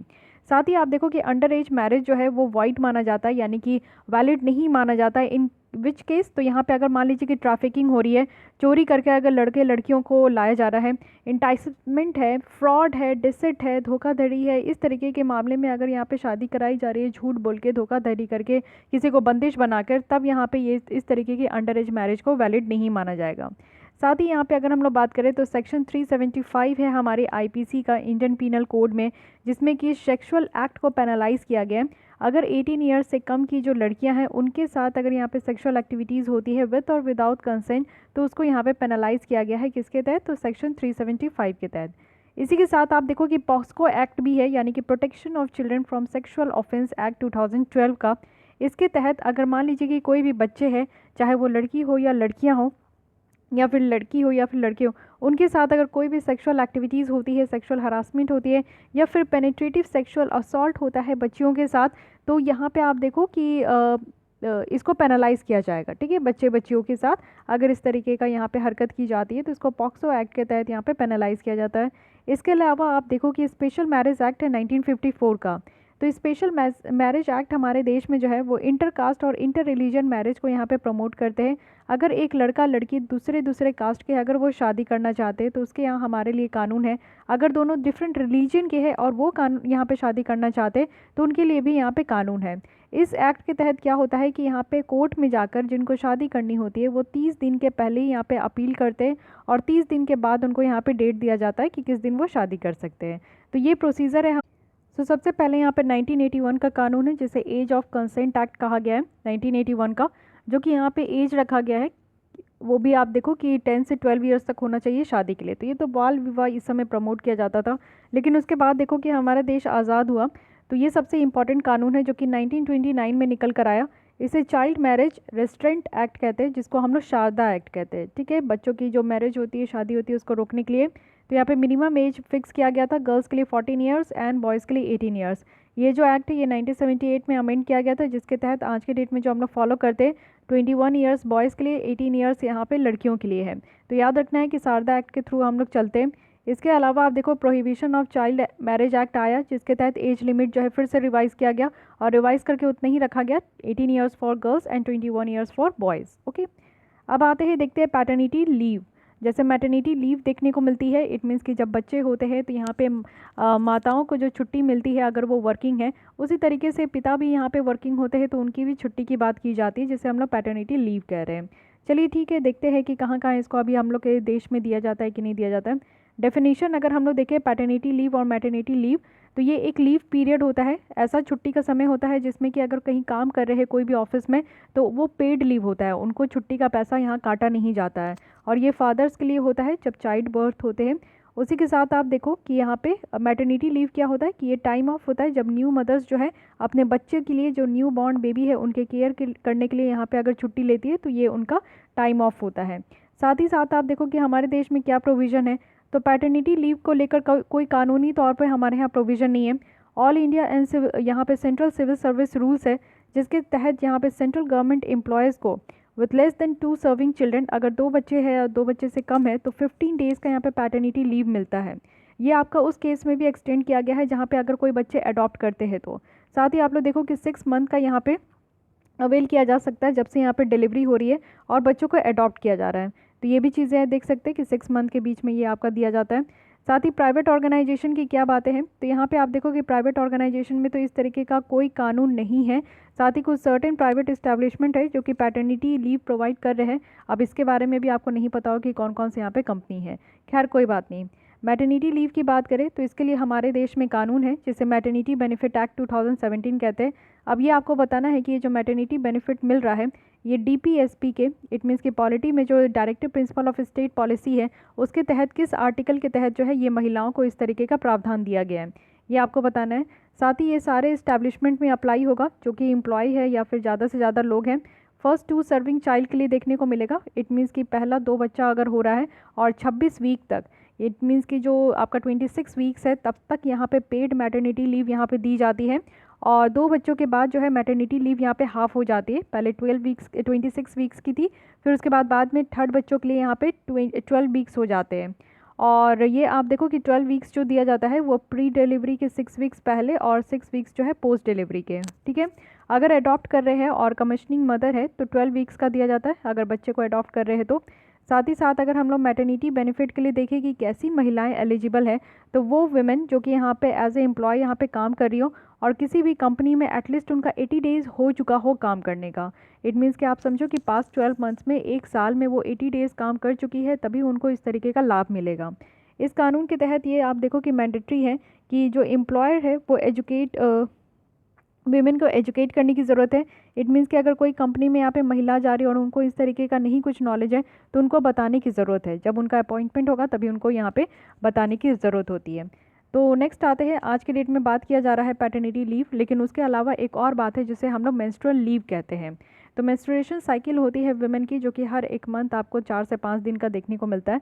बट यहाँ पे जोमेटो पहली ऐसी कंपनी निकल कर आई है जिनके द्वारा ये कहा गया है कि पीरियड लीव पॉलिसी यहाँ पे लाना चाहिए एम्प्लॉयज़ के लिए, और ये पेड होना चाहिए, ठीक है। वो भी आपका जो है वेतन नहीं काटा जाएगा उस दिन का। स्टेट ऑफ बिहार जो है वो 2 एक्स्ट्रा दिन कैजुअल लीव देती है पर मंथ, वो भी विमेन गवर्नमेंट एम्प्लॉयज़ को, कि वो टाइम ऑफ कर सके, यानी कि उनके जो पीरियड का टाइम है तब वो 2 दिन का छुट्टी ले सकती है। और ये सिंस 1992 से चल रहा है। तो बिहार गवर्नमेंट के द्वारा इस तरीके का जो है प्रावधान रखा गया है, तो इसको ध्यान रखिएगा। मेंस्ट्रुएशन बेनिफिट बिल लाया गया है 2017 में। अभी तक ये कानून नहीं बना है, तो ये बिल है तो इसको पढ़ने का कोई मतलब नहीं बनता, जब कानून बनेगा तब मैं बताऊँगी। यहाँ पर चाइल्ड केयर लीव भी होता है, यानी कि अगर हम लोग ऑल इंडिया सर्विस रूल के हिसाब से देखें तो जो विमेन एम्प्लॉय है और सिंगल मेल पेरेंट यहाँ पे एम्प्लॉयज़ है, यानी कि उनके 2 बच्चे से कम है, तो उनको 730 डेज़ का एग्रीगेट जो चाइल्ड केयर यहाँ पे लीव्स है ना, दोनों ईयर्स मिलाकर, तो यहाँ पे 730 डेज़ का उनको यहाँ पे छुट्टी दी जाती है। तो ऑल इंडिया सर्विस के रूल्स में आपको ये देखने को मिलेगा, जो कि काफ़ी बेहतरीन है। साथ ही आप टोटल देखो 730 डेज़ से जो छुट्टी है, एम्प्लॉयज़ जो है वो फुल सैलरी उनको मिलेगी फर्स्ट 365 डेज़ का, यानी कि 1 साल अगर वो घर पे बैठे भी है तो भी उनको यहाँ पे सैलरी मिल रही है। और 80% जो सैलरी है वो अगले साल देने को दिया जाएगा। 365 डेज़ जो है फर्स्ट टाइम पूरी फुल सैलरी मिलेगी 100%, लेकिन नेक्स्ट ईयर जो है वो यहाँ पे आपका 80% सैलरी मिलेगा। साथ ही साथ अगर हम लोग यहाँ पे देखें कि चाइल्ड केयर लीव्स जो है ये गवर्नमेंट सर्वेंट के द्वारा अवेल किया जाता है, वो भी डिसेबल्ड चाइल्ड के लिए। कोई भी एज में अगर डिसेबल्ड चाइल्ड है तो उनको भी, यानी कि 22 एज तक जो डिसेबल्ड चाइल्ड होते हैं उनके लिए आप यहाँ पे छुट्टी आपका रखा गया है। इससे ये आप लोग देखो कि ये जो है ना छुट्टी कभी भी ले सकते हैं। बिफोर चाइल्ड जब से 18 ईयर्स तक है तब तक ये जो 2 साल की छुट्टी है ना उसको ये लोग कभी भी ले सकते हैं। चाइल्ड केयर लीव्स इंट्रोड्यूस किया गया था 6 पे कमीशंस के द्वारा, ये चीज़ें ध्यान रखनी है। और 2019 में मिनिस्ट्री ऑफ डिफेंस के द्वारा ये जो बेनिफिट है चाइल्ड केयर लीव्स का, ये सिंगल मेल जो सर्विस पर्सनल है उनके लिए भी एक्सटेंड किया गया है। तो ये अगेन इंपॉर्टेंट हो जाता है आपके लिए। तो ये एक एक पॉइंट आप लोग के लिए काफ़ी इंपॉर्टेंट हो जाते हैं। ये आपसे EPFO में भी सवाल एकदम आसानी से आ सकता है, और UPSC प्रीलिम्स में तो पूरे चांसेस है, क्योंकि इस बार मेंस्ट्रुअल लीव के बारे में काफ़ी ज़्यादा डिबेट डिस्कशन हुई थी। तो इससे क्वेश्चन ना पूछ के चाइल्ड केयर लीव पूछ लिया जाए, पेरेंटल लीव पूछा जाए, तो सारे टॉपिक्स यहाँ पे आपको टाइम टू टाइम जो है न्यू ही देखने को मिलेंगे। आते हैं चाइल्ड लेबर के बारे में। तो चाइल्ड लेबर से रिलेटेड आप देखो कि कन्वेंशन नंबर 182 है, जो कि यहाँ पे वर्स्ट फॉर्म यहाँ पे बताते हैं चाइल्ड लेबर कन्वेंशन 1999 के तहत। तो ये डायरेक्ट आपसे पूछ लिया गया था प्रीलिम्स में, तो इस चीज़ को भी ध्यान रखिएगा। साथ ही साथ देखते हैं कि जो इंटरनेशनल लेबर ऑर्गेनाइजेशन है ILO है, ये ट्राइपार्टाइट यूनाइटेड नेशंस एजेंसी है, जो कि 1919 में ये फॉर्म किया गया है। और इसमें आप लोग देखो कि जो मेंबर स्टेट के गवर्नमेंट होते हैं, एम्प्लॉयर्स होते हैं और जो वर्कर्स होते हैं, ये ट्राइपार्टाइट कहा गया है क्योंकि यहाँ पे 3 ग्रुप मिलके यहाँ पे काम करते हैं और एक लेबर स्टैंडर्ड वो सेट करते हैं, पॉलिसीज़ लेकर आते हैं, और जितने भी यहाँ पे प्रोग्राम्स है उसको प्रमोट करते हैं कि सारे मेन और जो विमेन है वो एक डिसेंट काम कर सकें। इंडिया भी इसका फाउंडिंग मेंबर है। इट मीन्स कि जब ये ILO फॉर्म हुआ था 1919 में, तब से हम लोग इसके मेंबर हैं, तो एक फाउंडर मेंबर इसे कह सकते हैं। तो जिस भी ऑर्गेनाइजेशन के हम लोग मेंबर है वो ऑटोमेटिक हमारे लिए इंपॉर्टेंट हो जाता है, तो इसको ध्यान रखिए। टोटल 8 ILO फंडामेंटल यहाँ पे कन्वेंशन देखने को मिलेंगे, और ये कन्वेंशन नंबर भी आप थोड़ा याद कर लोगे तो इट वुड बी बेटर, क्योंकि इस तरीके का भी क्वेश्चन UPSC प्रीलिम्स में पूछ लिया गया है, तो EPFO में भी पूछने के चांसेस है। द फोर्स लेबर अगर हम लोग देखें कि फोर्स किया जा रहा है, तो ये सबसे पहले ही है जो कि आपको 29 नंबर में ही देखने को मिलेगा। इंडिया के द्वारा रेटिफाई किया गया है, और जो जो इंडिया के द्वारा रेटिफाई किया गया है वो अपने आप ही इंपॉर्टेंट होते हैं। उसके बाद आप देखो the freedom of association and protection of right to organise convention, तो ये इंपॉर्टेंट नहीं है क्योंकि हम लोग इसको रेटिफाई नहीं किए, बट ये 87 है। देन 98 अगर हम लोग देखें तो right to organise and collective bargaining convention है, ये भी इंपॉर्टेंट नहीं है। नेक्स्ट आपके लिए इंपॉर्टेंट है 100 याद रखना है कि इक्वल, ठीक है, यानी कि 100 है, इसमें 2 0 है, इक्वल है। इक्वल रेन्यूमरेशन कन्वेंशन है। 105 की बात करें तो एबॉलिश करनी है जो फोर्स्ड लेबर है। फोर्स्ड लेबर किस में था? 29 में, और इसको ख़त्म करने की बात की गई है 105 में। उसके बाद 111 है डिस्क्रिमिनेशन है एम्प्लॉयमेंट और ऑक्यूपेशन में, तो 111 है जो कि आपको एक यूनिक नंबर देखने को मिलेगा। तो 111 यहाँ पे सब इक्वल है, लेकिन इक्वालिटी की बात नहीं, यहाँ डिस्क्रिमिनेशन भेदभाव की बात कर रहे हैं। मिनिमम एज कन्वेंशन जो है वो 138 है, और 182 वर्स्ट फॉर्म है। तो यहाँ पे आपको याद रखना है 29, 100, 105, 111, 138 एंड 182। तो सबसे पहले स्टार्ट करेंगे तो फोर्स्ड लेबर है तो 29 हो गया। 100 है यानी कि इक्वल रिनमरेशन है, 100 हो गया, 2 0 है। उसके बाद 105 है जिसमें कि फोर्स्ड लेबर को एबॉलिश करने की बात की गई है। 111 है जिसमें डिस्क्रिमिनेशन की बात की गई है। 138 है जिसमें मिनिमम एज की बात की गई है। एंड 182 है जो कि वर्स्ट फॉर्म की बात कर रहे हैं। आई थिंक कि आपको ये 6 जो है वो याद हो गए होंगे और ये 6 को ज़रूर से याद कर लीजिएगा। आईएलओ कन्वेंशन 182 के बारे में बात करते हैं जो कि वर्स्ट फॉर्म के बारे में बात की जा रही है। तो यहाँ पे जितने भी वर्स्ट फॉर्म है चाइल्ड लेबर का उन सबको एलिमिनेट करने के लिए यहाँ पे की जाती है। यानी कि जितने भी वर्स्ट फॉर्म देखते हो कि आप जो बच्चे होते हैं ना उनको स्लेवरी यानी कि एकदम अपने नौकर जैसा बना के रखते हैं। प्रोस्टिट्यूशन में, पोर्नोग्राफी में उनकी जो है यहाँ पे इन्वॉल्वमेंट देखने को मिलती है। इलिसिट एक्टिविटीज़, गलत तरीके का काम करते हैं, ट्रैफिकिंग और ड्रग्स वगैरह में। हेल्थ, सेफ्टी और मोरल जो है उनकी हार्म होती है जिसको यहाँ पे प्रोटेक्ट करने की बात की जाती है। डेफिनेशन ऑफ चाइल्ड अगर हम लोग डिफरेंट एक्ट के तहत देखें तो ये अगेन आपके लिए इंपॉर्टेंट है, ध्यान रखिएगा। पॉक्सो एक्ट में बच्चे कहा गया है कि 18 ईयर्स से कम के यहाँ पे बच्चे। चाइल्ड लेबर के थ्रू आप लोग देखो तो 14 ईयर्स से कम के बच्चों को चाइल्ड लेबर में जो है चाइल्ड कहा गया है। जुवेनाइल एक्ट में ये आपका लेस देन 16 ईयर्स है और फैक्ट्रीज एक्ट में ये आपका 15 ईयर्स है। This box is again very very important, triple star में दे रही हूँ। स्टेटस ऑफ चाइल्ड लेबर की अगर हम लोग बात करें तो ये आप देख सकते हो कि हमारे देश में 7.3% तक यहाँ पे 10 मिलियन चिल्ड्रन आज के डेट में जो है चाइल्ड लेबर में है। ठीक है, इंडिया में आप देख सकते हो अकेले। चाइल्ड लेबर के लिए आप देखो हमारे यहाँ कानून है 2016 का जो कि child labour prohibition and regulation के लिए है। यहाँ पे जो चाइल्ड लेबर आप देखते हो कि कई सारे बच्चे जो है ना आपके किसी किसी फैमिली में घर में भी वो चाइल्ड लेबर का काम करते हैं। छोटे बच्चे होते हैं जिनको कि घर में लाकर उनसे घर का सारा काम साफ किया जाता है, सफाई वगैरह कराया जाता है, तो वो भी चीज़ को रोका जाता है। हमारे यहाँ इसके लिए भी कानून है। साथ ही साथ एक स्कीम है जो कि है national child labour project scheme है जो कि सेंट्रल सेक्टर स्कीम है। 100% फंड यहाँ पे सेंट्रल गवर्नमेंट के द्वारा दिया जाएगा। मिनिस्ट्री है मिनिस्ट्री ऑफ लेबर एम्प्लॉयमेंट जो कि यहाँ पे सारे तरीके के जो चाइल्ड लेबर होते हैं बच्चों के से जो काम कराया जाता है उन सबको यहाँ पे ख़त्म करने की बात कर रहे हैं। इंडिया का एफर्ट्स अगर हम लोग देखें तो क्या क्या है, कॉन्स्टिट्यूशनल प्रोविजन अगर हम लोग देखें तो हमारे संविधान में आर्टिकल 24 देखने को मिलेगा जो कि चाइल्ड लेबर के अगेंस्ट में बात करते हैं। उसके बाद आर्टिकल 39E है एंड देन आर्टिकल 23 है जो कि यहाँ पे चाइल्ड ट्रैफिकिंग के बारे में बात होती है। लेजिस्लेशन देखिए तो 2 कानून है, एक तो जुवेनाइल जस्टिस एक्ट लाया गया है जिसमें कि बच्चे जो है अगर गलत काम कर रहे हैं, क्राइम कर रहे हैं तो उनको पनिश भी किया जाता है प्रिजन टर्म्स, जेल टर्म्स के साथ। और उनको यहाँ पे जो है आप देखो कि जुवेनाइल मतलब बच्चा, ठीक है, तो उनको जस्टिस प्रोवाइड करने के लिए भी यहाँ पे काम किया जाता है, उनके लिए काउंसलिंग वगैरह की भी व्यवस्था है। उसके बाद right of children to free and compulsory education 2009। It means कि इसके तहत आप देखो कि मैंडेट किया गया कि 6 साल से 14 साल के जो बच्चे होंगे उनको फ्री और कंपलसरी एजुकेशन प्रोवाइड करनी है। उसके अलावा चाइल्ड लेबर अमेंडमेंट एक्ट 2016 का जिसमें कि जो भी बच्चों से काम कराया जाता है उन सबको यहाँ पे ख़त्म करना है। माइंस एक्ट 1952 है जिसमें कि अगर बच्चे जो 18 साल से नीचे के हैं अगर उनको यहाँ पे काम कराया जा रहा है तो ये ख़त्म है। फैक्ट्रीज एक्ट है यानी कि 14 साल से नीचे के जो बच्चे हैं अगर उनको फैक्ट्रीज़ वगैरह में काम कराया जा रहा है तो उसको रोकना है। ये कानून है हमारे यहाँ। उसके बाद स्कीम आप देख सकते हो, एक तो देख लिए national child labour project scheme है, सेंट्रल सेक्टर स्कीम है, और दूसरा पेंसिल पोर्टल है यानी कि ये ऑनलाइन पोर्टल है जो कि यहाँ पे इस स्कीम को, national child labour project scheme को यहाँ पे रोकने के लिए एक ऑनलाइन पोर्टल लाया गया है। तो ये भी आपको ध्यान रखना है। अब आते हैं इंडियन एग्रीकल्चर में विमेन की क्या पोजीशन है।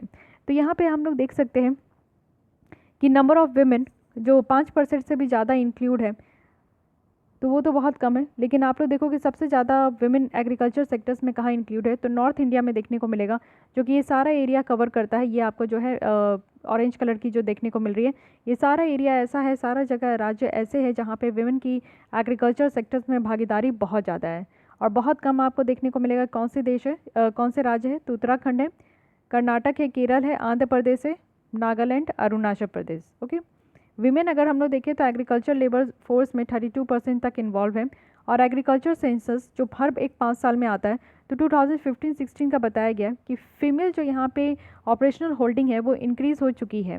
फेमिनाइजेशन ऑफ एग्रीकल्चर देखने को मिल रहा है। इसको रोकने के लिए सरकार के द्वारा क्या काम किया गया है तो महिला किसान सशक्तिकरण परियोजना है कि यहाँ पे मिनिस्ट्री ऑफ रूरल डेवलपमेंट के द्वारा स्कीम है जो कि विमेन को एम्पावर कर रहे हैं। जो भी यहाँ पे एग्रीकल्चर में है उनको यहाँ पे सिस्टमेटिक इन्वेस्टमेंट किया जा रहा है जिसके थ्रू उनकी जो पार्टिसिपेशन और प्रोडक्टिविटी है वो बढ़े।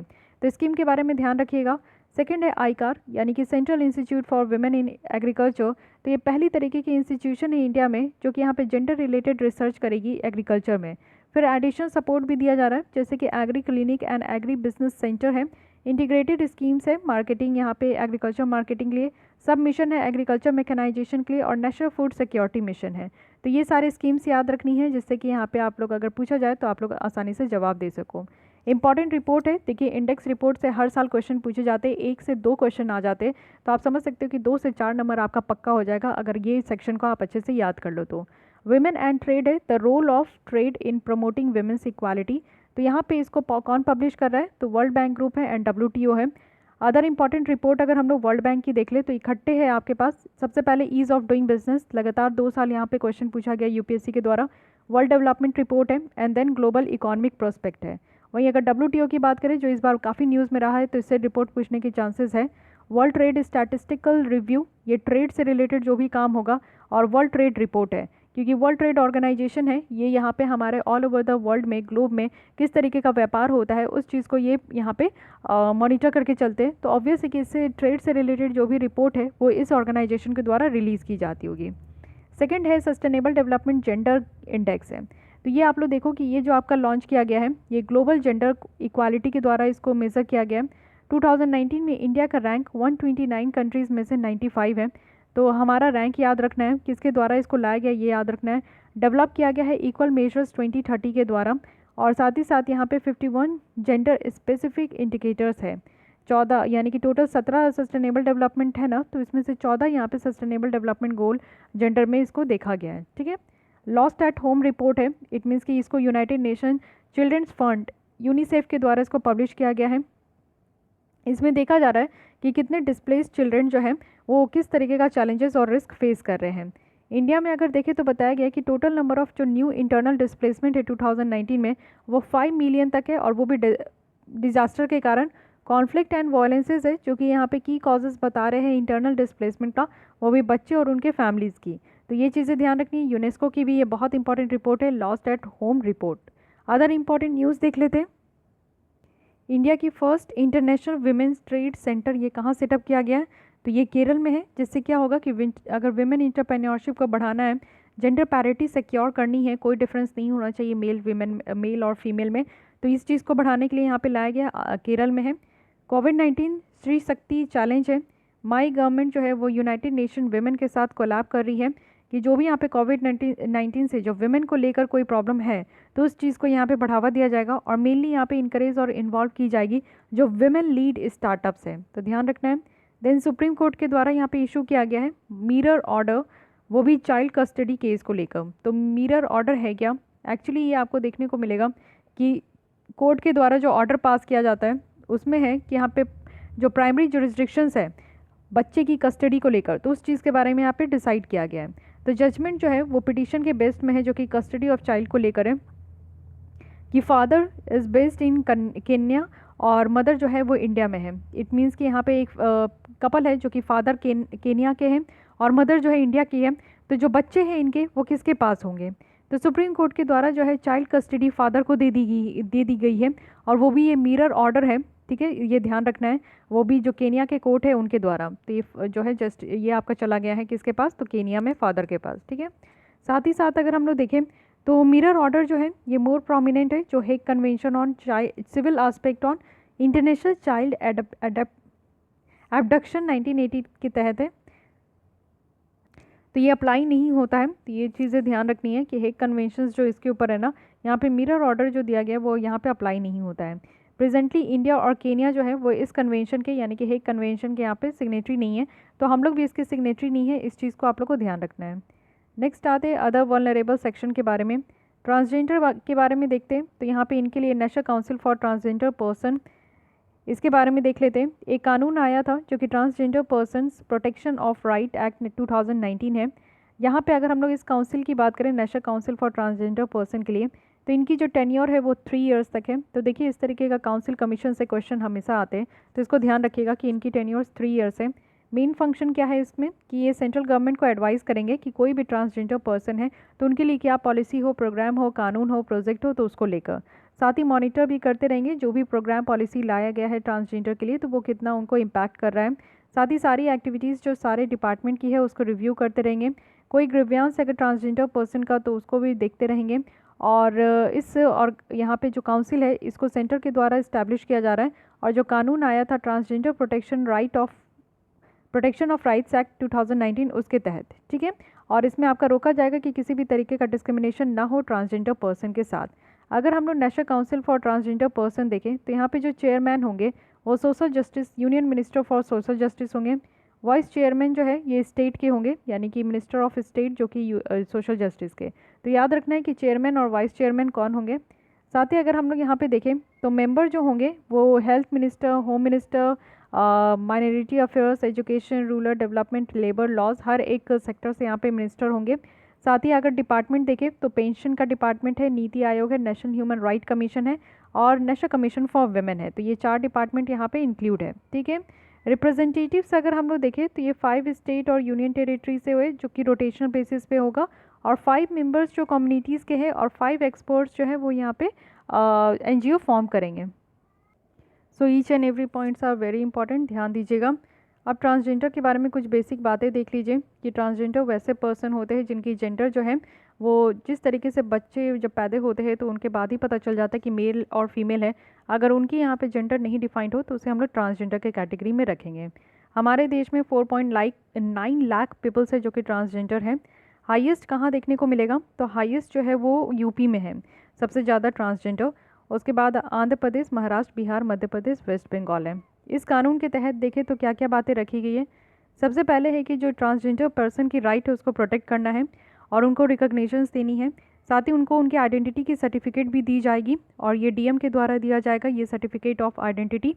और वेलफेयर मेजर्स लाए जाएंगे, इट मीन्स कि उनको रिहैब किया जाएगा, रेस्क्यू की जाएगी, उनको ट्रेनिंग दी जाएगी, सेल्फ एम्प्लॉयमेंट के लिए बढ़ावा दिया जाएगा। काफ़ी स्कीम्स भी लाए जाएंगे जिनसे कि उनकी पार्टिसिपेशन जो है वो कल्चरल एक्टिविटीज़ में इंक्रीज़ हो। ऑफेंसेस और पेनल्टीज़ भी रखा गया है, ठीक है। साथ ही आप देखो कि इस एक्ट के तहत डिस्क्रिमिनेशंस यानी कि जो भेदभाव की जाती है उसको रोका गया है। और आप देखो कि अगर किसी भी ट्रांसजेंडर को एजुकेशन नहीं दी जाती है या फिर कहीं पे शिक्षा लेने से उनको रोका जाता है तो वो अपराध होगा। एम्प्लॉयमेंट, कहीं काम करने से मना किया जा रहा है, कोई हेल्थ केयर यानी हॉस्पिटल में जाने से मना किया जा रहा है, कोई भी इंजॉयमेंट का काम है जैसे मॉल्स जा रहे हैं, थिएटर जा रहे हैं, पार्क जा रहे हैं, शॉपिंग जगह जा रहे हैं, रेस्टोरेंट जा रहे हैं, होटल्स जा रहे हैं, बीचेस जा रहे हैं, अगर वहाँ जाने से उनकी एंट्री को मना किया गया तो ये भी अपराध है इस कानून के तहत। राइट टू मूवमेंट है, वो कहीं पे भी जा सकते हैं, घूम सकते हैं, वो कहीं पे भी रह सकते हैं, अपनी प्रॉपर्टी एक्वायर कर सकते हैं और अपॉर्चुनिटी है कि वो पब्लिक और प्राइवेट ऑफिस भी होल्ड कर सकते हैं और एक्सेस कर सकते हैं गवर्नमेंट और प्राइवेट इस्टेब्लिशमेंट भी। तो ये सारे अधिकार यानी कि एक नॉर्मल ह्यूमन बीइंग को जो यहाँ पे अधिकार होता है वो ट्रांसजेंडर को भी अधिकार दिया गया है इस कानून के तहत, विच इज़ वेरी इंपॉर्टेंट और बहुत ही अच्छा ये एक मूव भी है। हेल्थ केयर की अगर हम लोग बात करें तो यहाँ पे गवर्नमेंट के द्वारा कुछ स्टेप्स लिए जा रहे हैं क्योंकि ट्रांसजेंडर पर्सन को हेल्थ केयर फैसिलिटी बहुत कम दी जाती है और उनके लिए आप देखो कि सेपरेट HIV सर्विलांस सेंटर बनाए जा रही हैं, सेक्स रीअसाइनमेंट सर्जरीज भी है। अगर कोई यहाँ पे ट्रांसजेंडर पर्सन है, अगर वो चाहते हैं कि अपनी जो सेक्स रीअसाइनमेंट कर सके यानी कि सर्जरी करा कर अगर उनको मेल बनना है, फीमेल बनना है, क्योंकि आप देखते हो कि ट्रांसफॉर्मेशन भी वो लोग बहुत ज़्यादा कराते हैं, तो अगर ऐसा करना है तो उनके लिए भी अलग से प्रावधान रखा गया है। कॉन्स्टिट्यूशन में देख लीजिए कहाँ कहाँ बातें की गई है। आर्टिकल 14, 15, 19, 21 है। 14 इक्वालिटी बिफोर लॉ है, 15 है नॉन डिस्क्रिमिनेशन, 19 है right to life and right to freedom and 21 है राइट टू लाइफ। तो ये 4 है जिसके तहत यहाँ पे ट्रांसजेंडर को इस तरीके की फैसिलिटी दी जा रही है। नेशनल पोर्टल बनाया गया है ट्रांसजेंडर पर्सन के लिए और साथ ही साथ गरिमा गृह है, इट मीन्स कि एक शेल्टर होम यहाँ पे दी जाएगी ट्रांसजेंडर पर्सन के लिए जिनका अपना खुद का घर नहीं होता है तो उनको रोटी कपड़ा मकान की यहाँ पे फैसिलिटी प्रोवाइड की जाएगी। गरिमा गृह ये आपसे पूछ लिया जाएगा कि ये किसके लिए है, तो ये आपका ट्रांसजेंडर के लिए है। साथ ही यहाँ पे कुडॉल इनिशिएटिव भी है यानी कि एक गिफ्ट इनिशिएटिव रखा गया है मणिपुर में और ये आपका पहला जो है ट्रांसजेंडर फुटबॉल टीम है इंडिया का जो कि आपका मणिपुर से निकल कर आ रहा है। केरल पहली स्टेट है जो कि ट्रांसजेंडर पॉलिसी 2015 में लेकर आई थी। तो हमारे देश में कौन कौन से ऐसे पहले राज्य है जो कि न्यू इनिशिएटिव लेकर आए हैं, तो ये भी आपको ध्यान रखना है। कुछ जजमेंट देख लीजिए जो कि काफ़ी इंपॉर्टेंट है। 2 जजमेंट आपको देखने को मिलेगा। एक तो नासा जजमेंट है 2014 जिसमें ये कहा गया था कि ट्रांसजेंडर को थर्ड जेंडर कहना है। साथ ही साथ जो है इनके लिए राइट टू लाइफ के तहत यहाँ पे इनकी राइट भी रखी गई थी। इनको एम्प्लॉयमेंट एजुकेशन देने की बात की गई है, वो भी रिजर्वेशन देने की बात की गई है जो कि OBC कैटेगरी के तहत आना चाहिए। साथ ही यहाँ पे आप देखो कि स्पेशल यहाँ पे HIV, क्योंकि HIV की केसेस ट्रांसजेंडर पीपल में बहुत ज़्यादा देखने को मिली है तो उनके लिए टेस्ट की बात की जा रही है। हेल्थ केयर फैसिलिटी प्रोवाइड की जाएगी और वेलफेयर स्कीम्स होगा यहाँ पे। सेकेंड है नवतेज सिंह जौहर वर्सेस यूनियन ऑफ इंडिया। इसके द्वारा जो होमोसेक्सुअलिटी है 2018 में उसको डीक्रिमिनलाइज किया गया था सुप्रीम कोर्ट के द्वारा, और जो एक सेक्शन था आईपीसी का 377 उसको स्टक डाउन कर दिया गया। इट मीन्स कि अब यहाँ पे लड़के लड़के और लड़की लड़की जो गे और लेस्बियन है वो आपस में अगर रहना चाहते, शादी करना चाहते, तो उनको यहाँ पे इस केस के थ्रू फ्रीडम मिल चुका है। ट्रांसजेंडर पर्सन रूल्स 2020 लाया गया है। इसके तहत आप देखो कि डीएम जो है वो सर्टिफाई करेंगे एक पर्सन का जेंडर क्या है बिना किसी मेडिकल और फिजिकल एग्जामिनेशन के। स्टेट गवर्नमेंट को यहाँ पे ज़रूरत है कि वो कुछ यहाँ पे स्टेप्स ले जिससे कि जो ट्रांसजेंडर पर्सन के साथ डिस्क्रिमिनेशन हो रहा है वो रोका जा सके। ठीक है, इसी से आप देखो कि रिलेटेड न्यूज़ क्या है। तो यहाँ पे है India work place equality index है। तो ये इंडिया का पहला कॉम्प्रिहेंसिव बेंचमार्किंग टूल है एम्प्लॉयर्स के लिए, जो कि अपने प्रोग्रेस को वो मेज़र करेंगे, और किसके लिए है, लेस्बियन, गे, बायसेक्सुअल, ये सब के लिए है। तो ये याद रखना है, इंडिया वर्कप्लेस इक्वालिटी इंडेक्स है जो कि ट्रांसजेंडर पर्सन के लिए लाया जा रहा है। इंडिया के द्वारा ये आपका जो क्रिएट किया गया है ये केशव सूरी फाउंडेशन है, जो कि यहाँ पे प्राइड सर्कल के साथ मिलकर काम कर रहे हैं। एक यूके की कंपनी और फिक्की भी है। साथ ही यहाँ पे 9 मेजर्स है, यानी कि पॉलिसी और बेनिफिट है, एम्प्लॉय लाइफ सर्किल है, एम्प्लॉय नेटवर्क है, अलाइज है, रोल मॉडल है, सीनियर लीडरशिप है, मॉनिटरिंग, प्रोक्योरमेंट, ये सारे काम पे यहाँ पे ध्यान दिया जाएगा। फिर आते हैं right of person with disabilities act 2016 के बारे में बात कर लेते हैं। तो यहाँ पे आप देख सकते हो कि मेल जो है वो 44% डिसेबल है और फीमेल जो है वो 56% डिसेबल है।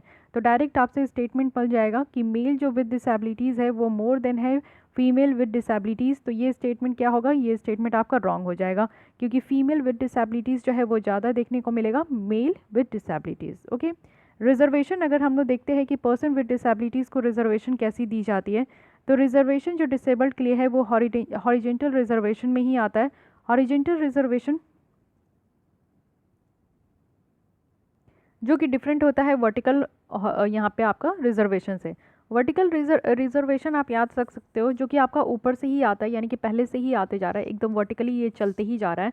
जैसे आप देखो कि कुछ कम्युनिटीज़ है हमारे देश में, schedule caste, schedule tribes, OBC, इन सबको यहाँ पे, इवन जनरल को भी 10% का जो आपका रिजर्वेशन दिया गया है वो वर्टिकल कैटेगरी के अंदर है।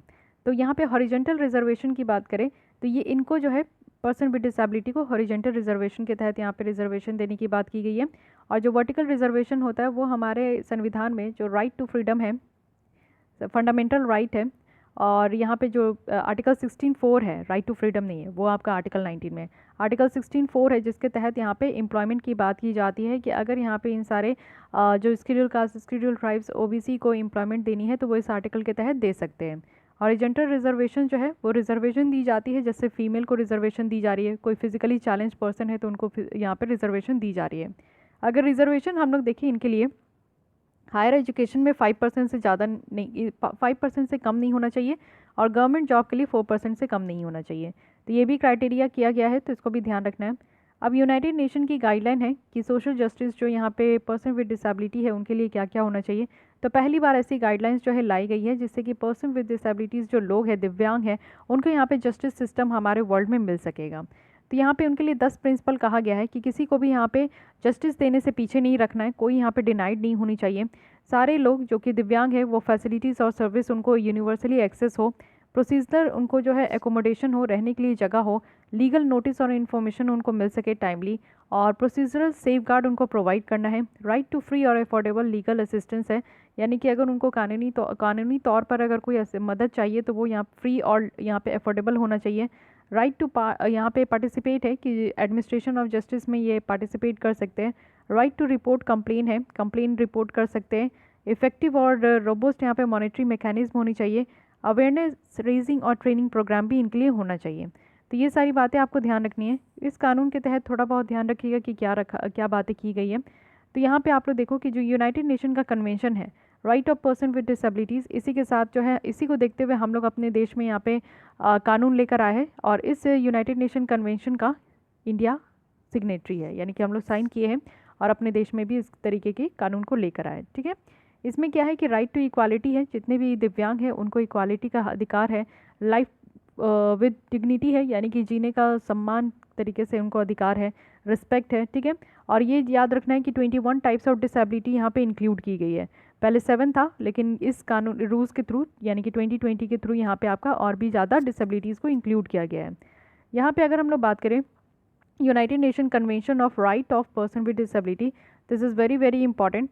एक्चुअली ये फोर्स में 2008 में आया और ये पहला कॉम्प्रिहेंसिव ह्यूमन राइट्स ट्रीटी है 21st सेंचुरी का, और ये लीगली बाइंडिंग है। इट मीन्स कि इसके तहत जो भी यहाँ पे देश आते हैं उनको इनके रूल्स रेगुलेशंस को फॉलो करना होता है। तो जैसे हम लोग इसके सिग्नेटरी है तो हम लोग फॉलो कर रहे हैं, वैसे ये लीगली बाइंडिंग है, तो ये ध्यान रखना है। गाइडिंग प्रिंसिपल है यहाँ पे, हम लोग 10 तरीके के प्रिंसिपल यहाँ पे देख चुके हैं। इसमें ध्यान रखिएगा कि हम लोग इसको रेटिफाई कर चुके हैं, और साथ ही साथ इसमें मेनली इस कन्वेंशन के तहत जो डिसेबिलिटी है उसको डिफाइन नहीं किया गया है। ये सब बहुत इंपॉर्टेंट होता है क्योंकि यही सारे पॉइंट्स से जो है यूपीएससी स्टेटमेंट बना देती है। उसके बाद है नेशनल डिजास्टर मैनेजमेंट गाइडलाइंस, जो कि डिजास्टर के टाइम में कैसे जो है डिसेबिलिटीज़ पीपल्स को यहाँ पे उनकी जो रिस्क होती है उसको रिड्यूस करना है। तो हमारे देश में जो मिनिस्ट्री ऑफ होम अफेयर्स है उनके द्वारा नेशनल डिजास्टर मैनेजमेंट गाइडलाइंस लाया गया है, जो disability inclusive disaster risk reduction करना है। इसमें क्या है कि जो डिजास्टर आता है तो उसको हम लोग नहीं रोक सकते, लेकिन डिजास्टर से जो इम्पैक्ट हो रहे हैं उसको कम करने की बात की जा रही है। ये जो गाइडलाइन है इसमें आपका प्रैक्टिकल डायरेक्शंस प्रोवाइड की जाएगी जिससे कि सपोर्ट कर सके हम लोग यहाँ पे जितने भी दिव्यांग लोग हैं। असिस्टेंस प्रोवाइड करने की बात की जाती है, जैसे कि इस स्कीम का ऑब्जेक्टिव है कि जो भी डिसेबल पर्सन है उनको यहाँ पे सारी चीज़ें सही तरीके से और सही टाइम पे उनको प्रोवाइड की जाए, जिससे कि उनकी फ़िज़िकल, सोशल, साइकोलॉजिकल रिहैबिलिटेशन हो सके और at the same time economic potential भी उनकी इन्हांस हो। इस स्कीम के तहत देखिए, जो कि ministry of social justice and empowerment के तहत ये इनिशिएटिव है और ये इम्प्लीमेंट किया जाएगा यहाँ पे एनजीओ की हेल्प से, नेशनल इंस्टीट्यूट के हेल्प से, मिनिस्ट्री के हेल्प से और एक पीएसयू है उसके हेल्प से। तो थोड़ा बहुत आइडिया रखना है आपको। नेक्स्ट आते हैं स्केड्यूल कास्ट से रिलेटेड। तो यहाँ पे आपका क्या निकल कर आया है, Ambedkar social innovation and incubation mission है। जहाँ पे अंबेडकर जी का नाम आ जाए वो आप समझो कि स्केड्यूल कास्ट से ही रिलेटेड है। अदर डेवलपमेंटल अगर हम लोग इनिशिएटिव देखें जो कि स्केड्यूल कास्ट स्केड्यूल ट्राइब्स के लिए क्या क्या है यहाँ पे, तो पहला है डेवलपमेंटल एक्शन प्लान है स्केड्यूल कास्ट और स्केड्यूल ट्राइब्स के लिए। क्रेडिट इन्हांसमेंट गारंटी स्कीम है कि यहाँ पे बिल्कुल गारंटी है कि यहाँ पे जो क्रेडिट दी जा रही है वो न्यू जो इंटरप्रेन्योर्स है उनको यहाँ पे सपोर्ट किया जाएगा। National schedule caste finance and development corporation है कि यहाँ पे फाइनेंस इनकम जो है वो यहाँ पे आपका दिया जाएगा। स्टैंड अप इंडिया है, स्केड्यूल कास्ट और जो वुमेन है उनको इंटरप्रेन्योरशिप के लिए प्रमोट करना उसके लिए लाया गया है। अगर हम लोग इसकी बात करें, development action plan for schedule caste schedule tribe component, तो इसको ministry of social justice and empowerment के द्वारा रन किया जाता है। देखिए मिनिस्ट्री सब आपको याद करनी होगी और इसको ध्यान में रखिए कि कौन सी जो स्कीम है वो किस मिनिस्ट्री के तहत है, क्योंकि एक स्टेटमेंट आपका ये बन जाता है। इसमें 41 सेंट्रल मिनिस्टर्स है एंड 2 से 20% जो बजट है वो यहाँ पे रखा गया है इन सारे सेक्टर्स के लिए।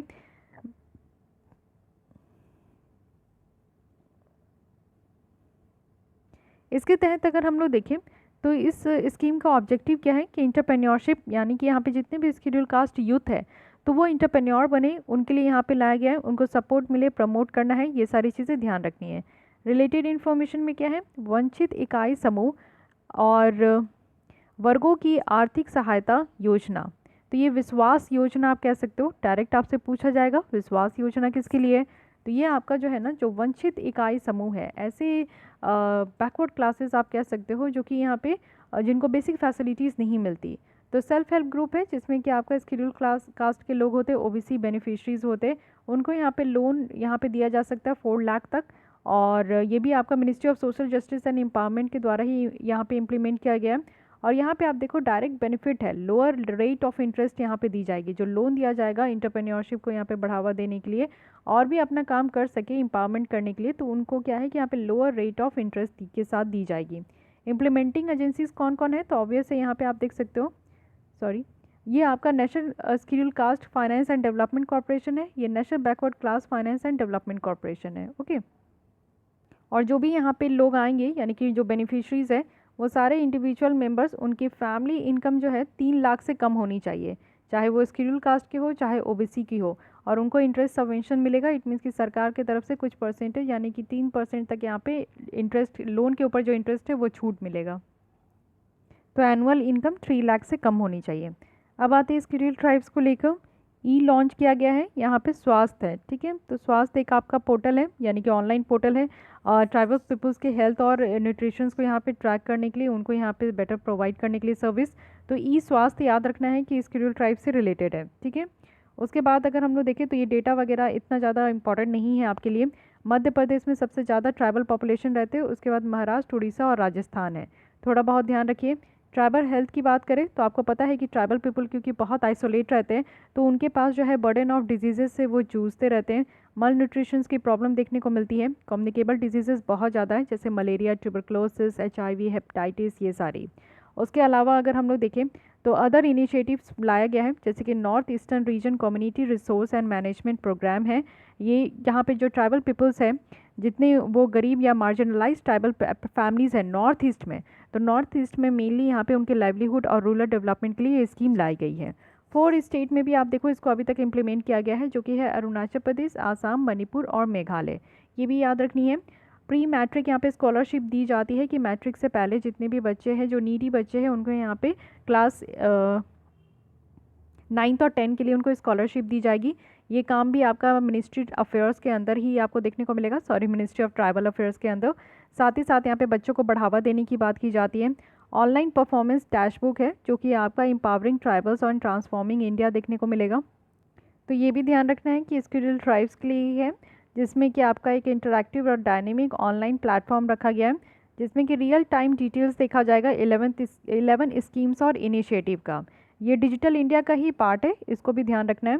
उसके बाद आपका आता है ट्राइफेड इनिशिएटिव। इट मीन्स कि एक ऑर्गेनाइजेशन है जिसे tribal cooperative marketing development federation of India कहते हैं। इनकी तरफ से भी बहुत सारे ट्राइबल पीपल्स के लिए ये डेवलपमेंट का ही काम करते हैं। तो इनकी तरफ से जो भी प्रोजेक्ट है उसको अलग से देखिए, क्योंकि ये आपका कंफ्यूज किया जा सकता है कि ये सारे project ministry of tribal affairs के द्वारा लाया गया कि ट्राइफेड के द्वारा लाया गया। ये काफ़ी कन्फ्यूजन वाला स्टेटमेंट फॉर्म हो जाता है। तो फर्स्ट यहाँ पे इनकी प्रोजेक्ट है जिसको ट्राई फूड प्रोजेक्ट कहते हैं। ये इनिशिएटिव जो है यहाँ पे फूड की बात की जा रही है, तो ministry of food processing industry है, मिनिस्ट्री ऑफ ट्राइबल अफेयर्स भी है और ट्राइफेड भी है। यहाँ पे क्या है कि यहाँ पे कोशिश की जाएगी कि ट्राइबल्स की इनकम को यहाँ पे और ज़्यादा बढ़ाना, जिससे कि वो बेटर यूटिलाइजेशन कर सके और वैल्यू एडिशन हो। जो माइनर फॉरेस्ट प्रोड्यूस से वो यहाँ पे जो फॉरेस्ट से गैदर करके उसको कलेक्ट करते हैं और उनसे जो है उनको ज़्यादा फ़ायदा हो, उनकी इनकम यहाँ पे बढ़े माइनर फॉरेस्ट प्रोड्यूस से। फिर है ट्राइब्स इंडिया ई मार्केट प्लेस, एक इनिशिएटिव है ट्राइफेड के थ्रू, जो कि 5 लाख ट्राइबल जो यहाँ पे प्रोड्यूसर्स है, जो कि बहुत सारे आप देखो हैंडीक्राफ्ट है, हैंडलूम है, नेचुरल फूड प्रोडक्ट्स है, तो यहाँ पे उनको और ज़्यादा ऑन बोर्ड लाना, यानी कि यहाँ पे ऑनलाइन उन सारे प्रोडक्ट्स को लेकर आना, जिससे कि यहाँ पे मार्केटिंग हो सके। टेक फॉर ट्राइबल है, ये मिनिस्ट्री ऑफ MSME के द्वारा सपोर्ट किया जाएगा, जिसका एम है कि ट्राइबल्स पीपल में एंटरप्रेन्योरशिप स्किल्स को यहाँ पे डेवलप किया जाए। तो एक चीज़ याद रखनी है, प्रधानमंत्री वन धन योजना भी है, जो कि यहाँ पे आपका इनरोल किया जाएगा, वो ट्राइबल पीपल के लिए है। और ट्रेनिंग जो है वो 30 दिन के प्रोग्राम के तहत जाएंगे। और साथ ही साथ यहाँ पे नामात बसाई है, तो ये केरल गवर्नमेंट है जिनकी एक यूनिक प्रोग्राम देखने को मिलेगा, जो कि ट्राइबल चिल्ड्रंस को अपने मदर टंग में यहाँ पे वो पढ़ा रहे हैं, टीच कर रहे हैं। तो ये भी ध्यान रखनी है। So these are very important.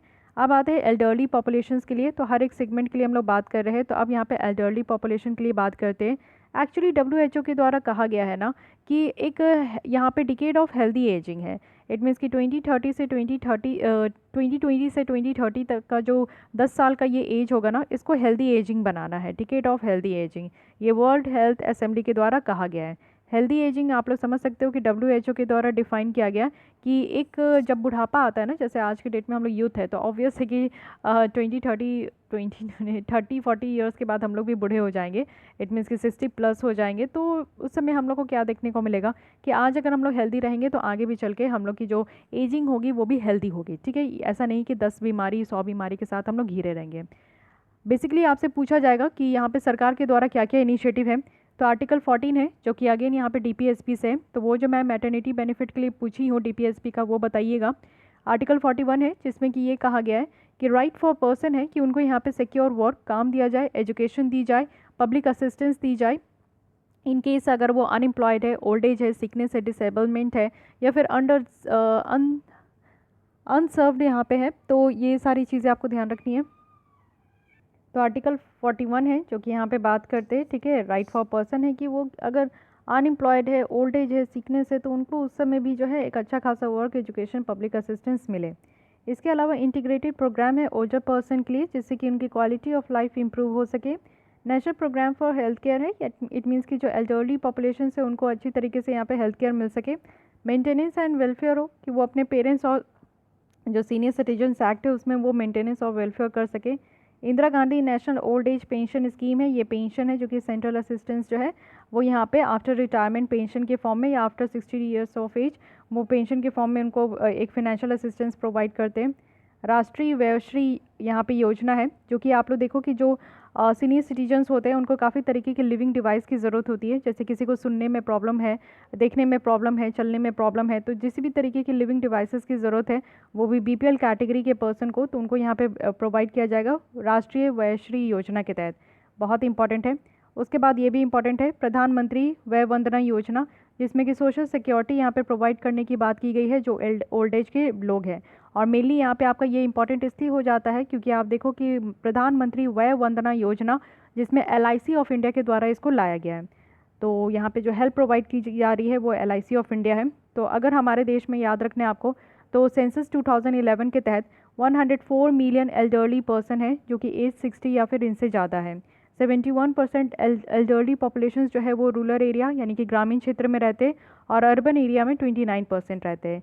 Kerala है जिसमें कि सबसे ज़्यादा एल्डरली पीपल पॉपुलेशन आपको देखने को मिलेगा और सबसे कम जो दादर है नागर हवेली है वहाँ पे। मेंटेनेंस एंड वेलफेयर ऑफ जो parents and senior citizens act है इसके बारे में कुछ देख लेते हैं। एक्चुअली यहाँ पे क्या है कि जो मेंटेनेंस करने की बात की जाती है कि जो पेरेंट्स है और सीनियर सिटीजन्स है उनको मेंटेनेंस पैसे दिए जाएंगे अपने बच्चों की तरफ से। तो यहाँ पे जो चिल्ड्रेन होते हैं वो कौन है, किसी भी पेरेंट्स के आप देखो कि यहाँ पे कपल है तो उनके जो है बेटे बेटियाँ और पोते पोतियाँ ये सब जो है बच्चे की तरफ बच्चे में ही काउंट होते हैं और ये सब मेंटेनेंस देने के लिए यहाँ पे एलिजिबल है। पेरेंट्स कहने का मतलब है कि फादर मदर जो कि बायोलॉजिकल हो या फिर अडॉप्टिव हो या फिर स्टेप फादर स्टेप मदर हो, इन सब के लिए सबको यहाँ पे पेरेंट्स कहते हैं। रिलेटिव कहने का मतलब है कि कोई लीगल हेयर जो कि यहाँ पे चाइल्डलेस सीनियर सिटीजन्स है जो कि यहाँ पे माइनर नहीं है तो उनको यहाँ पे मेंटेनेंस कहने का मतलब है कि उनके खाने का ख्याल, उनके लिए कपड़े, उनके रहने का जगह, उनको मेडिकल अगर कभी भी यहाँ पे दवा और डॉक्टर की ज़रूरत पड़े तो उनको ट्रीटमेंट वगैरह सही सब कुछ अच्छे तरीके से प्रोवाइड करना जिससे कि पेरेंट्स जो है एक नॉर्मल लाइफ लीड कर सके। मेंटेनेंस ऑर्डर क्या है, एक अपर लिमिट रखा गया है कि यहाँ पे 10,000 तक का जो है यहाँ पे मेंटेनेंस फ़ी देना है। साथ ही अगर डिपॉजिट बात करें मेंटेनेंस अमाउंट का तो जो बच्चे हैं और रिलेटिव है जिनको यहाँ पे लगता है कि कोई भी मेंटेनेंस यहाँ पे करना है तो वो डिपॉजिट कर सकते हैं 30 डेज़ के बीच में ही, यानी कि 30 डेज़ के ही विद इन में, और ये जो है ट्राइबल्स के द्वारा ऑर्डर दिया गया है तब से वो ऐसा कर सकते हैं। अपील भी है, इट मीन्स कि अगर किसी सीनियर सिटीजन या फिर पेरेंट्स को लगता है कि उनके बच्चे उनका ख्याल नहीं रख रहे, उनको ज़रूरत पड़ने पर दवा नहीं दे रहे हैं, डॉक्टर से ट्रीटमेंट नहीं दे रहे हैं, पैसे नहीं दे रहे, तो फिर वो अपील भी कर सकते हैं। यहाँ पे अपीलेट ट्रिब्यूनल भी है। उसके अलावा आप देखो कि अभी एक बिल आया था तो we will not discuss this bill. National programme for health care for elderly है जो कि ये आप लोग देखो कि इंटरनेशनल और नेशनल कमिटमेंट के ऊपर ये लाया गया है सरकार का। यूनाइटेड नेशन कन्वेंशन है जो कि right of person with disability है। National policy on older person है। और इसके अलावा आप देखो कि इजी एक्सेस हो सकता है उनको। कोर स्ट्रैटेजी क्या है कि प्राइमरी हेल्थ केयर अप्रोच उनको मिलना चाहिए। तो ये कानून के तहत 2-3 बातें आपको ध्यान रखनी है। इसके अलावा आप देखो कि एक इंडिया रिपोर्ट क्या है, longitudinal ageing study of India wave first है, तो इसको लासी कहा गया है। तो आपसे पूछा जा सकता है कि लासी ये किससे रिलेटेड है, तो अगेन ये आपका जो है एजिंग पॉपुलेशन से रिलेटेड है। इस रिपोर्ट को यहाँ पर रिलीज़ किया गया है ministry of health and family welfare के द्वारा। तो अगेन ये काफ़ी ज़्यादा इंपॉर्टेंट है। ये कहा जा रहा है कि 3% एनुअली जो है यहाँ पे एल्डरली पीपल की जो यहाँ पे पॉपुलेशन है वो बढ़ती ही जा रही है। हर 1-2 एल्डरली जो है 1-2 में से एक जो है क्रॉनिक डिजीज़ से सफ़र कर रहे हैं। और ये सारी बातें यहाँ पे बताई गई है, तो इतना डेटा आपसे नहीं पूछा जाता है, जो मेन है वो समझिए। मैनुअल स्कैवेंजिंग की बात कर लेते हैं। अभी यहाँ पे ministry of housing and urban affairs के द्वारा सफाई मित्र सुरक्षा चैलेंज लाया गया है, जिससे कि कहा गया है कि नेक्स्ट ईयर 2021 तक जो मैनुअल स्कैवेंजिंग है, जो लोग हाथों से गड्ढे नालियाँ ये सब साफ़ करते हैं, तो उनको यहाँ पे ख़त्म करना है। और ये मेजर्स ये चैलेंज आपका लिया गया है स्वच्छ भारत अभियान के तहत। हम लोग अपने देश में स्टेटस देखें तो जो पीपल यहाँ पे इंगेज्ड है वो 54,000 तक इंगेज्ड है इस तरीके का मैनुअल स्कैवेंजिंग करने में। और साथ ही साथ हाईएस्ट अगर नंबर देखें जो ड्राई और सर्विस लैट्रिन्स को साफ़ करते हैं तो वो यूपी में देखने को मिलेगा। डेथ भी जो है इस तरीके के लोगों की बहुत ज़्यादा होती है। साथ ही अगर हम लोग बात करें कि इनके लिए कानून है जो कि है prohibition of employment as manual scavengers and their rehabilitation act 2013। इसके तहत क्या है कि जो भी लोग यहाँ पे मैनुअल स्कैवेंजर्स जैसा जॉब करते हैं, सीवर्स और जो सेप्टिक टैंक्स है उन सबको क्लीन करते हैं, तो इस तरीके का यहाँ पे एम्प्लॉयमेंट रोकना है और उनको जो है ना बिना प्रोटेक्टिव इक्विपमेंट दिए हुए इस तरीके का काम नहीं कराना है। ये ऑफेंसेस है जो कि आपका कॉग्निजेबल है और नॉन बेलेबल है। इट मीन्स कि बिना वारंट के यहाँ पे अरेस्ट कर लिया जाएगा और बेल भी नहीं दिया जाएगा। साथ ही डिफाइन किया गया है कि मैनुअल स्कैवेंजिंग क्या है। यहाँ पे आपका जो है जो मैनुअल स्कैवेंजर्स है उसको कौन आइडेंटिफाई करेगा, तो ये लोकल अथॉरिटी यानी कि म्यूनिसिपैलिटी और पंचायत के अधीन ये आपका रिस्पॉन्सिबिलिटी दी गई है। साथ ही साथ अगर हम लोग देखें कि क्या क्या मेजर्स लिया गया है इंडिया में, तो कॉन्स्टिट्यूशन, लीगल और इंस्टीट्यूशनल मेजर्स देख लेते हैं। सबसे पहले तो ध्यान रखना है कि जो साफ़ सफाई है वो स्टेट सब्जेक्ट के अंदर आता है। स्केड्यूल कौन सी है जिसके तहत हमारा तीन लिस्ट यहाँ पे आपका निकल कर आता है, सेंट्रल लिस्ट, स्टेट लिस्ट और कंकरेंट लिस्ट।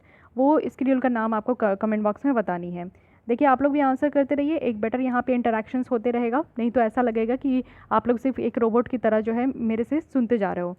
तो इंडिया की कॉन्स्टिट्यूशन में अगर हम लोग देखें तो अनटचेबिलिटी का जो प्रैक्टिस है उसको बैन किया गया है अंडर आर्टिकल 17, और जो प्रोटेक्शन दी गई है सिविल राइट एक्ट 1955 के तहत, जिसमें कि ये कहा गया है कि कोई भी यहाँ पे मैनुअल स्कैवेंजिंग का जो प्रैक्टिस है वो नहीं करेंगे।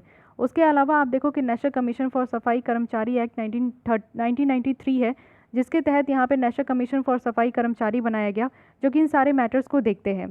तो इस बॉडी के बारे में बात कर लेते हैं, नेशनल कमीशन फॉर सफाई कर्मचारी।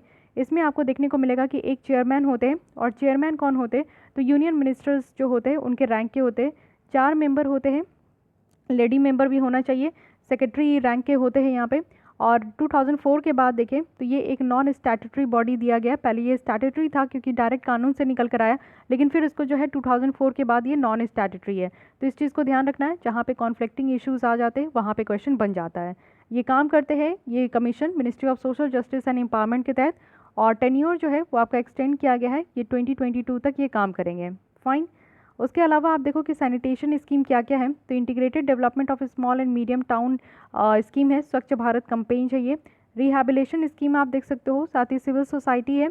और एक तो आपको बांडी कॉट याद रखना है। बांडी कॉट क्या है, बांडी कॉट ये स्पाइडर शेप्ड रोबोट है केरल में, जो कि यहाँ पे मैनहोल और जितने भी सिवर्स है ना वो इसको क्लीन करते हैं। तो इस तरीके का रोबोट वगैरह हमें यूज़ करना चाहिए, या फिर इंसानों को अगर दिया जा रहा है तो इंसानों को बेटर इक्विपमेंट देना है, ड्रेस कोड होता है, वो सारी चीज़ें दिया जा सके, जिससे कि यहाँ पे जो इंसान है उसकी हेल्थ और उसके फैमिली की हेल्थ बची रहे। सैनिटेशन और हाइजीन फंड बनाया गया है, तो ये चीज़ें ध्यान रखनी है कि यूनाइटेड नेशन के द्वारा इसको लॉन्च किया गया, तो अगेन ये काफ़ी इंपॉर्टेंट हो जाता है। तो अगर हम लोग यहाँ पे सैनिटेशन और हाइजीन फंड की बात करें तो ये ग्लोबल फाइनेंसिंग मैकेनिज्म है, जिसमें कि एक्चुअली फंडिंग प्रोवाइड की जाएगी उन सारे कंट्रीज़ को जिनमें बहुत ज़्यादा डिजीज़ देखने को मिलता है। और ये जो डिजीज़ देखने को मिलता है ये साफ़ सफाई की कमी के कारण ही देखने को मिलता है। तो यूनाइटेड नेशन ने यहाँ पे एक फ़ंड बना दिया कि चलो ठीक है, हर चीज़ के लिए तो फ़ंड होता है, अब यहाँ पे साफ़ सफाई के लिए भी फ़ंड होगा। तो स्वच्छ भारत अभियान तो हमारे देश में चल रहा है और बढ़ चढ़ कर ये चल रहा है पूरे ग्लोब में भी, तो इसके बारे में बातें बहुत हो रही है, तो इसलिए ये चीज़ें भी ध्यान रखनी है। स्वच्छ भारत मिशन एकेडमी की बात करें तो एक्चुअली इसको लॉन्च किया गया है मिनिस्ट्री ऑफ जल शक्ति। अब आप समझ सकते हो कि स्वच्छ भारत है यानी कि क्लीन करना है, तो यहाँ पे पानी वाले जो मिनिस्ट्री है वो निकल कर आ गए, तो इस तरीके से याद रखिएगा। तो एक्चुअली यहाँ पे जो ओपन डेफिकेशन फ्री प्लस जो प्रोग्राम लाया गया है, ODF कहा गया था, यानी कि खुले में शौच जो की जाती है उस चीज़ों को बंद करना है। फिर ODF प्लस लाया गया था कि यहाँ पे टॉयलेट का निर्माण करना है। फिर उसके बाद ODF प्लस प्लस लाया गया, जिसमें कि वाटर मैनेजमेंट, वेस्ट मैनेजमेंट यहाँ पे बेटर तरीके से करना है। तो ODF प्लस की बात करें तो ये ODF प्रोग्राम का ही यहाँ पे आपको जो है एक एक्सटेंशन देखने को मिलेगा। यहाँ पे solid and liquid waste management की बात की जाती है। अगर स्वच्छ भारत मिशन एकेडमी की बात करें तो इससे क्या होगा कि अच्छा खासा और एफर्ट्स लेकर आएंगे कि स्वच्छ गृहीस जो है उनको यहाँ पे ट्रेनिंग दी जाएगी, जिसमें NGO, सेल्फ हेल्प ग्रुप सारे यहाँ पे एसोसिएटेड हैं। इसके अलावा एक ऐप भी लाया गया है जो कि स्वच्छता अभियान ऐप है। अब ये ऐप जो लॉन्च किया गया है ये ministry of social justice and empowerment के तहत है। तो आप लोग देख सकते हो कि कितना कॉन्फ्लिक्टिंग है। इट मीन्स कि हर एक ही यहाँ पे स्वच्छ भारत मिशन है। अच्छा ये बताइए कि स्वच्छ भारत मिशन जो है वो किस मिनिस्ट्री के अंदर है, ठीक है, वो आपको बेसिकली बताना है। और उसके अलावा आप देखो कि जितने भी यहाँ पे सब प्रोग्राम्स हैं उसके तहत मिनिस्ट्री आपको चेंज देखने को मिलेगा, तो ये अपने आप में ही एक आपका चैलेंज हो जाता है। तो स्वच्छता अभियान ऐप जो है वो ministry of social justice and empowerment के तहत है। इसमें क्या है कि यहाँ पे जियो टैग डेटा से आइडेंटिफाई किया जाएगा, यानी कि जो सैटेलाइट डेटा है उससे यहाँ पे देखा जाएगा कितने इनसैनिटरी लैट्रिन्स हैं, मैनुअल स्कैवेंजर्स हैं, उनके बारे में ये डेटा निकाल के इस ऐप के थ्रू आपको बताया जाएगा। एक WHO का वॉश स्ट्रैटेजी भी लाया गया था जो कि 2018 से 2025 का है। वॉश स्ट्रैटेजी में भी आपका यही है, वाटर एंड सैनिटेशन हाइजीन है। ये WHO का ये प्रोग्राम है जिसके तहत यहाँ पे कहा गया था कि हाइजीन और सैनिटेशन को मेंटेन करना है। मॉडर्न स्लेवरी की बात करते हैं तो एक रिपोर्ट निकल कर आए जिसका नाम है यहाँ पे स्टैक्ड ऑड्स, जो कि 1 in every 130 फीमेल्स जो ग्लोबली है वो यहाँ पे मॉडर्न स्लेवरी में ही जी रही है। यानी कि आज के डेट में आप देखो कि दासी बना के इनको रखा जा रहा है, एक्सप्लॉयटेशन किया जा रहा है, जिसमें कि अगर मॉडर्न स्लेवरी में देखें तो वो किस किस फॉर्म में है ये देख लीजिए। एक तो ह्यूमन ट्रैफिकिंग है, यानी कि आप लोग समझो कि चोरी कर लेना, तस्करी करना, बेच देना लड़कियों को। फोर्स लेबर कराना, डेट बॉन्डेज है, बॉन्डेड लेबर कराना, यानी कि आपका 6 महीने के लिए आप फिक्स हो, आप यहीं पे काम करोगे। डिसेंट बेस्ड स्लेवरी है, और साथ ही साथ यहाँ पे स्लेवरी ऑफ चाइल्ड भी है, बच्चों की भी यहाँ पे ट्रैफिकिंग तस्करी वगैरह होती है। फोर्स्ड और अर्ली मैरिज है। तो ये सारा ऐसा एक्टिविटीज़ है जो कि मॉडर्न स्लेवरी के अंदर आता है। ठीक है, अब हम लोग देख लेते हैं कि यहाँ पे क्या क्या मैकेनिज्म है जो कि यहाँ पे ह्यूमन ट्रैफिकिंग जो हो रही है, यानी कि हम लोग देख रहे हैं कि जो लोगों की तस्करी हो रही है, बेच दिया जा रहा है लोगों को, उसको रोकने के लिए क्या क्या है। तो मिनिस्ट्री ऑफ होम अफेयर्स के द्वारा यहाँ पे एक एंटी ह्यूमन ट्रैफिकिंग यूनिट लाया गया था। कॉन्स्टिट्यूशन और लीगल प्रोविजंस अगर हम लोग देखें तो हमारे देश में 1956 का कानून है जिसे इमोरल ट्रैफिक प्रिवेंशन कहते हैं। ठीक है, यहाँ पे जो ट्रैफिकिंग है कमर्शियल सेक्सुअल एक्सप्लॉयटेशन के लिए, प्रोस्टिट्यूशन के लिए, आप लोग देखते हो कि लड़कियों को खरीदा बेचा जाता है, तो वो चीज़ें यहाँ पे बंद करना है। क्रिमिनल लॉ यहाँ पे एक्ट है 2013 का, जो कि एक कॉम्प्रिहेंसिव मेजर्स देता है कि कैसे यहाँ पे ह्यूमन ट्रैफिकिंग को हम लोग यहाँ पे काउंटर कर सकते हैं। साथ ही यहाँ पे पॉक्सो एक्ट है 2012 का, जिसके तहत आप लोग देखो कि बच्चों के में जो यहाँ पे पेनिट्रेटिव सेक्सुअल एक्टिविटीज़ की जाती है उसको रोकने की बात की जा रही है। बॉन्डेड लेबर सिस्टम भी है। तो ये सारे कुछ कानून है हमारे देश में जो कि इस तरीके का जो काम हो रहा है, ह्यूमन एक्टिविटीज़ हो रही है, ह्यूमन ट्रैफिकिंग हो रही है, तो बच्चों में, महिलाओं में हो रही है, तो उसको रोकने के लिए हमारे देश में कानून है। इंटरनेशनल कन्वेंशन क्या क्या है, तो हम लोग जो है यहाँ पे united nation convention on transnational organise crime जो होता है ना, उसको हम लोग रेटिफाई किए हैं। ये ध्यान रखना है, ये ऑर्गेनाइजेशन है जो कि यहाँ पे काम करते हैं कि आप लोग देखो ऑर्गेनाइज क्राइम, यानी कि एकदम से मिलजुल कर जो कुछ लोगों का ग्रुप होता है वो कुछ क्राइम को अंजाम देते हैं, तो उसको ऑर्गेनाइज क्राइम कहते हैं। जहाँ पे आप देखो कि पर्टिकुलरली पर्सन का ट्रैफिकिंग भी होता है, जैसे विमेन और बच्चे हो गए, तो उस चीज़ को रोकने के लिए यहाँ पे ये यूनाइटेड नेशन की कन्वेंशन काम करती है। साथ ही शार्क की भी कन्वेंशन है जो कि preventing and combating trafficking in women and children for prostitution, तो इंडिया भी इसको रेटिफाई कर चुका है। साइन करने का मतलब है कि किसी जो इंटरनेशनल कन्वेंशन है उसको हम लोग मानते हैं कि चलो ठीक है, तुम्हारे रूल्स रेगुलेशन हमें अच्छा लगा, लेकिन रेटिफाई करने का मतलब है कि तुम्हारे रूल्स रेगुलेशन से रिलेटेड हम लोग अपने देश में कानून बना चुके हैं। ठीक है, तो ये बातें हैं। अब देख लेते हैं इंडिया में क्या यहाँ पे आपका जो है मॉडर्न स्लेवरी है। तो एक ग्लोबल स्लेवरी इंडेक्स आता है, और ये इंपॉर्टेंट इससे भी ज़्यादा ये है कि ये वॉक फ्री के द्वारा ये आपका लॉन्च किया जाता है। ठीक है, ये चीज़ें ध्यान रखनी है। साथ ही साथ हम देखते हैं कि इंडिया का क्या रिस्पॉन्स है मॉडर्न स्लेवरी को लेके। तो ऑब्वियस है कि हम लोग मॉडर्न स्लेवरी, जिसमें कि ट्रैफिकिंग है, स्लेवरी है, force labour, child sexual exploitation है, तो इन सब को हम लोग क्रिमिनलाइज करते हैं। हमारे यहाँ कानून भी है उसको लेकर, पॉक्सो एक्ट के तहत। उज्ज्वला और स्वधर स्कीम भी है जो कि ministry of women and child development के द्वारा लाया गया है कि जो भी विमेन अगर ह्यूमन ट्रैफिकिंग से बचाई जाती है, रेस्क्यू की जाती है, तो उनको एक अच्छा जगह जो है रखा जाए, उनको रिहैब किया जाए। इट मीन्स कि उनको कुछ ट्रेनिंग वगैरह दिया जाए, उनको कुछ स्किल डेवलपमेंट का काम दिया जाए, जिससे कि वो अपनी लाइफ को निर्वाह कर सके। 2016 में सेंट्रल सेक्टर स्कीम है जो कि रिहैबिलेशन ऑफ बॉन्डेड लेबर है। जो बंधुआ मजदूर होते हैं उनको अगर रेस्क्यू किया जाता है तो उनके लिए यहाँ पे प्रोविज़न है। साथ ही गवर्नमेंट के द्वारा दो जो यहाँ पे ILO कन्वेंशन है उसको हम लोग रेटिफाई किए हैं। और कौन कौन है, एक तो है नंबर 182 जो कि वर्स्ट फॉर्म है चाइल्ड लेबर का, और 138 है जो कि मिनिमम एज टू एम्प्लॉयमेंट है। अब आपको जो मैं 6 यहाँ पे याद कराई थी 29 से लेकर 182, ये मुझे अभी आप लोग पॉज करो और कमेंट बॉक्स में लिखो कि किसमें क्या क्या था, क्या आपको याद है कि नहीं है। रिवाइज़ करते रहिए, यहीं पे पढ़िए, यहीं पे रिवाइज़ कीजिए, काम आपका ख़त्म हो जाता है। यानी कि ये जो आपके 1.5 से 2 घंटे की लेसन है, इसमें आपका सोशल इश्यूज़ का पूरी तरीके से मैं रिवाइज़ करा दूँगी। तो बॉन्डेड लेबर को लेकर कुछ डिटेल देख लेते हैं। ILO इंटरनेशनल लेबर ऑर्गेनाइजेशन के द्वारा यहाँ पे डिफ़ाइन किया गया कि फोर्स्ड और कंपलसरी लेबर, यानी कि वैसे सारे वर्क और सर्विसेज जो कि किसी पर्सन से एक्सट्रैक्ट किए जा रहे हैं, और वो भी डरा धमका के, ज़बरदस्ती, उनकी खुशी से नहीं। बॉन्डेड लेबर एक फोर्स्ड लेबर का ही टाइप बोला जाता है, यानी कि ज़बरदस्ती जो काम कराया जाता है उसी को बंधुआ मजदूर भी उसी का पार्ट है।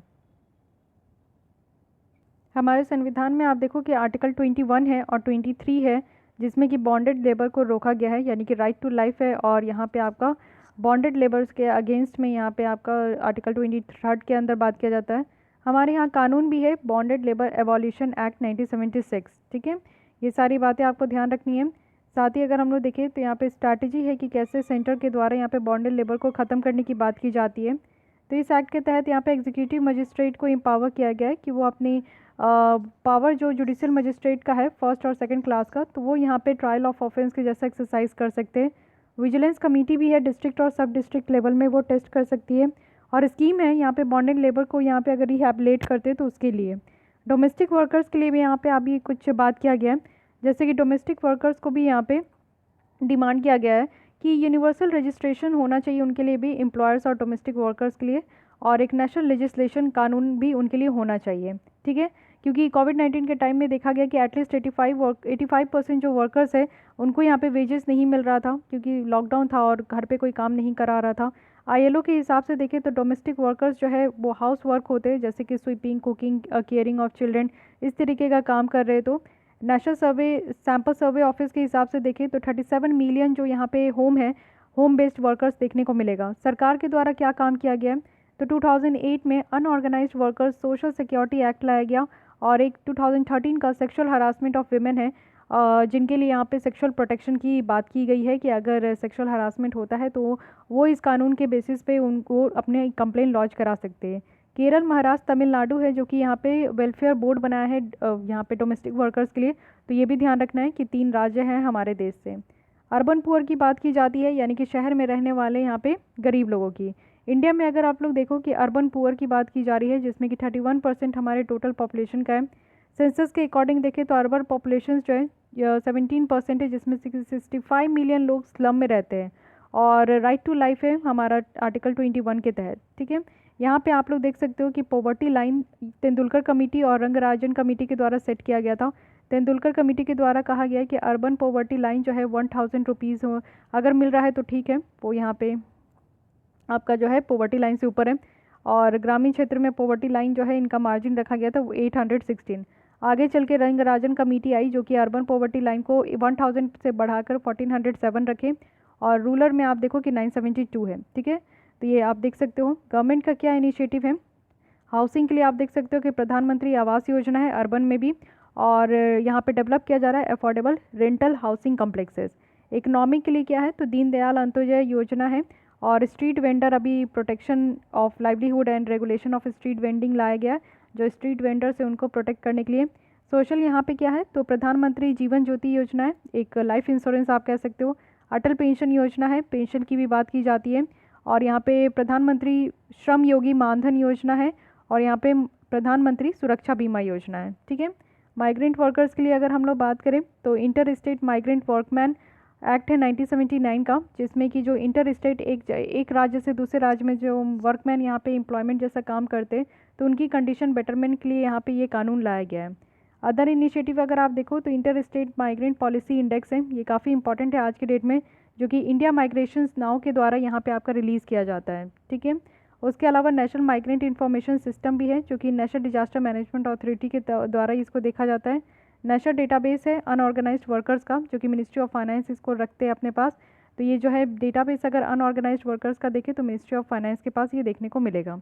उसके अलावा 2008 का अनऑर्गेनाइज्ड जो वर्कर सोशल सिक्योरिटी एक्ट है, इसमें क्या है कि सोशल सिक्योरिटी प्रोवाइड करने की बात की जा रही है सारे अनऑर्गेनाइज्ड वर्कर्स को, जिसमें डोमेस्टिक वर्कर्स भी इंक्लूड होते हैं।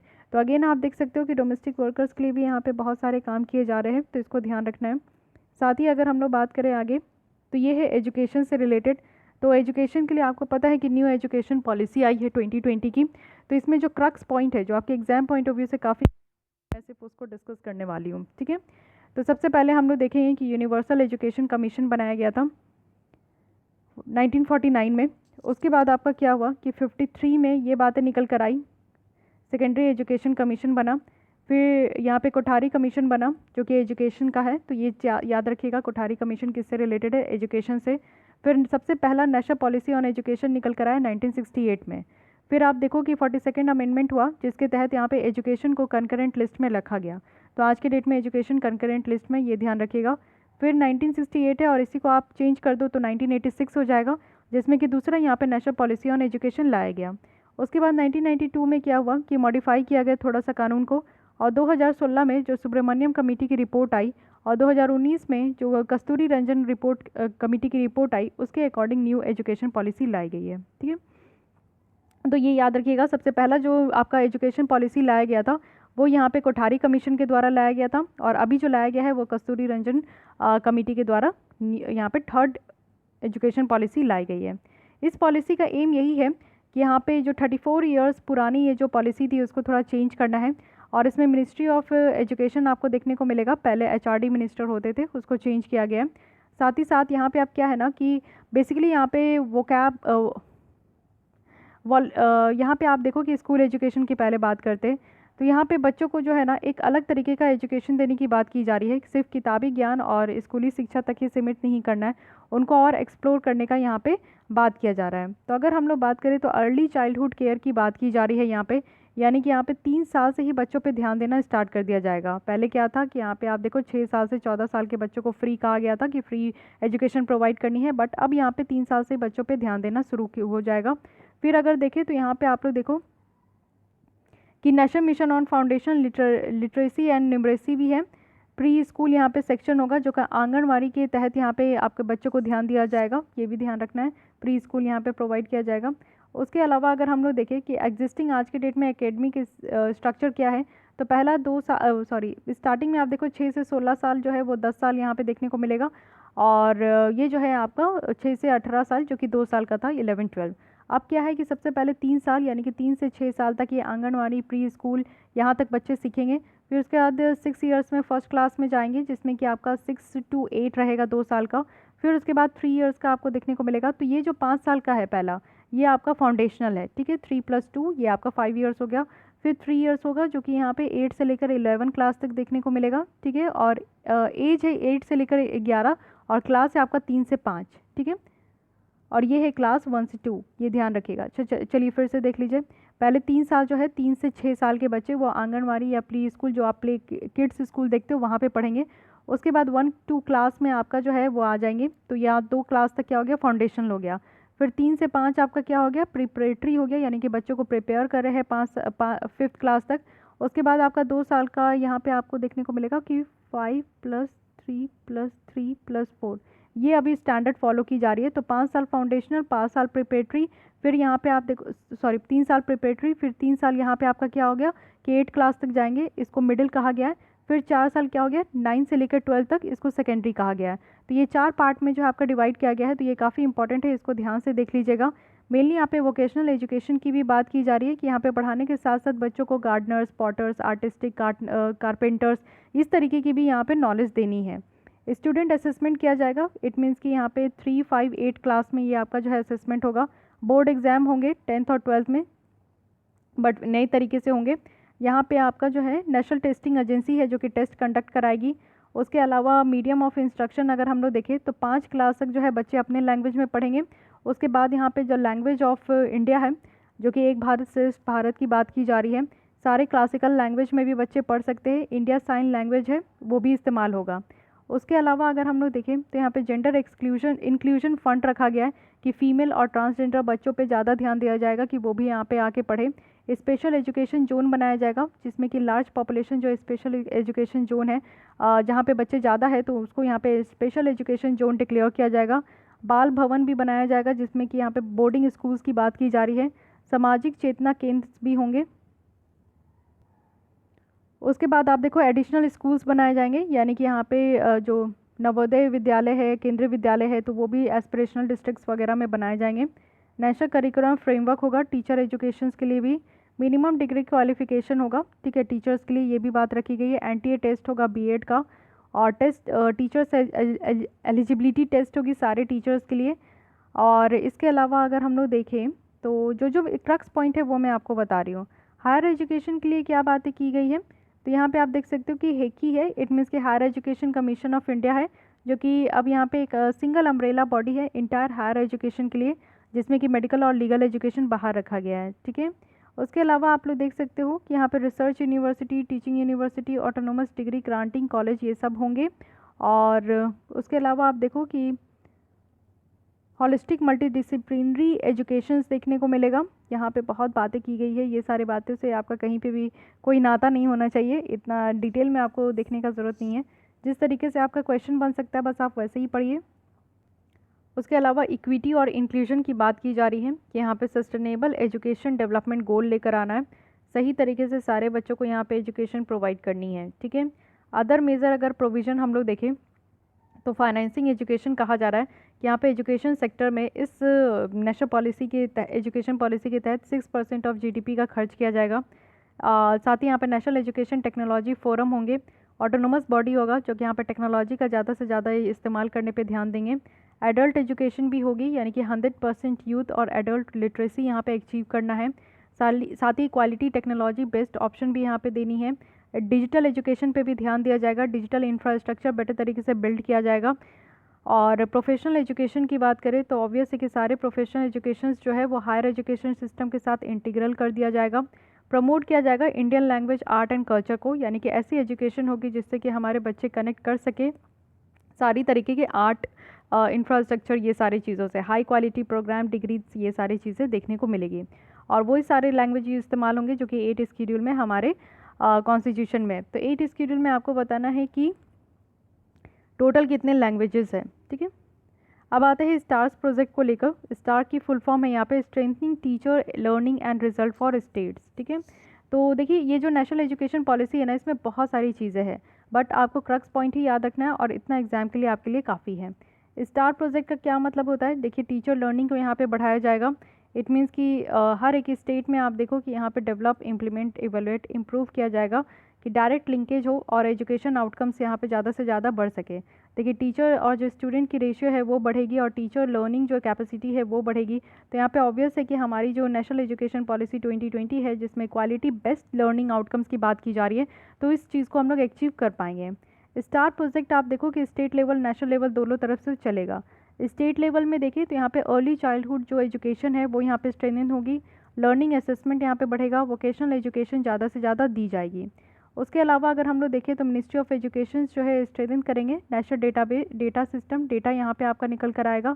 साथ ही साथ अगर हम लोग देखें तो यहाँ पे आपका पारक है, पारक कहने का मतलब है परफॉर्मेंस असेसमेंट होगा, रिव्यू होगा, एनालिसिस होगी, नॉलेज फॉर हॉलिस्टिक डेवलपमेंट के लिए। तो ये सारा काम यहाँ पे किया जाएगा। नेक्स्ट है यहाँ पे prime minister research fellowship scheme. अब ये रिसर्च के लिए यहाँ पे आपका जो है स्कीम लाया गया है। तो पहले ये देख लेते हैं कि ये जो स्कीम है आपका 7 ईयर्स के लिए, यानी कि 2018 से ये स्टार्ट है, जिसमें कि हमारे देश में और हायर एजुकेशन इंस्टीट्यूशन में क्वालिटी ऑफ जो रिसर्च है वो ज़्यादा से ज़्यादा निकल कर आए। इससे रिलेटेड आप देखो कि मौलाना आज़ाद नेशनल फेलोशिप स्कीम है, ये आपका 5 ईयर का फेलोशिप यहाँ पे देता है, जो कि फिनेंशियल असिस्टेंस प्रोवाइड करते हैं बच्चों को 6 नोटिफाइड माइनॉरिटी कम्युनिटीज़ से, जैसे बुद्धिस्ट, क्रिश्चियन, जैन, मुस्लिम, पारसी, सिख अगर है तो वो एमफिल और पीएचडी अगर परस्यू करना चाहते हैं तो उनको इसके तहत जो है फेलोशिप यहाँ पे दी जाती है। यहाँ पे कौन सी मिनिस्ट्री है, तो यहाँ पे अगर माइनॉरिटीज़ को दी जा रही है तो ऑब्वियस है कि यहाँ पे मिनिस्ट्री ऑफ माइनॉरिटी अफेयर्स यहाँ पे इंक्लूड है। उसके अलावा आप देख सकते हो कि प्रधानमंत्री स्पेशल स्कॉलरशिप यहाँ पे स्कीम है, all India council for technical education के द्वारा ये इम्प्लीमेंट किया जाता है।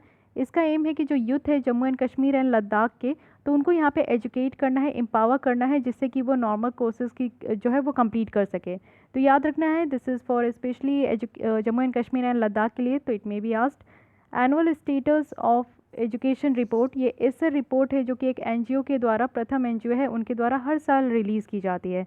तो आप डिफरेंस देखो कि यहाँ पे नेशनल अचीवमेंट सर्वे भी किया जाता है और एसर सर्वे भी की जाती है, तो इन दोनों में डिफरेंस पहले पता होना चाहिए।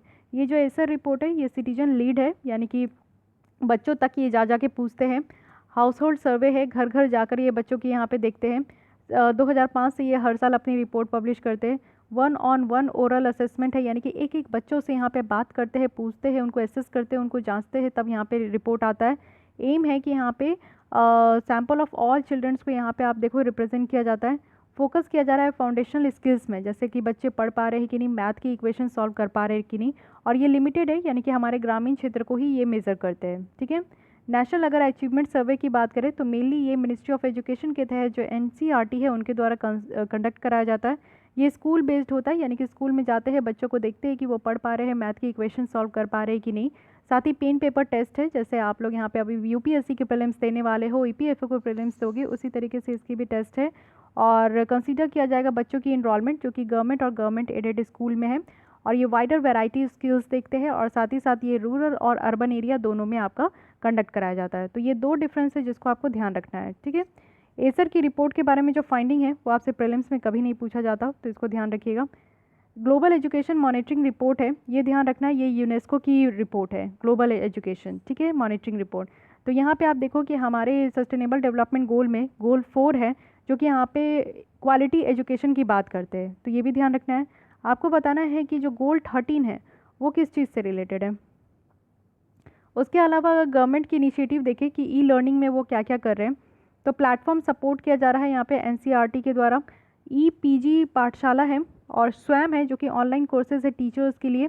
नेशनल एजुकेशनल अलायंस है फॉर टेक्नोलॉजी, यहाँ पे टेक्नोलॉजी का बेटर तरीके से यूज़ कर सके।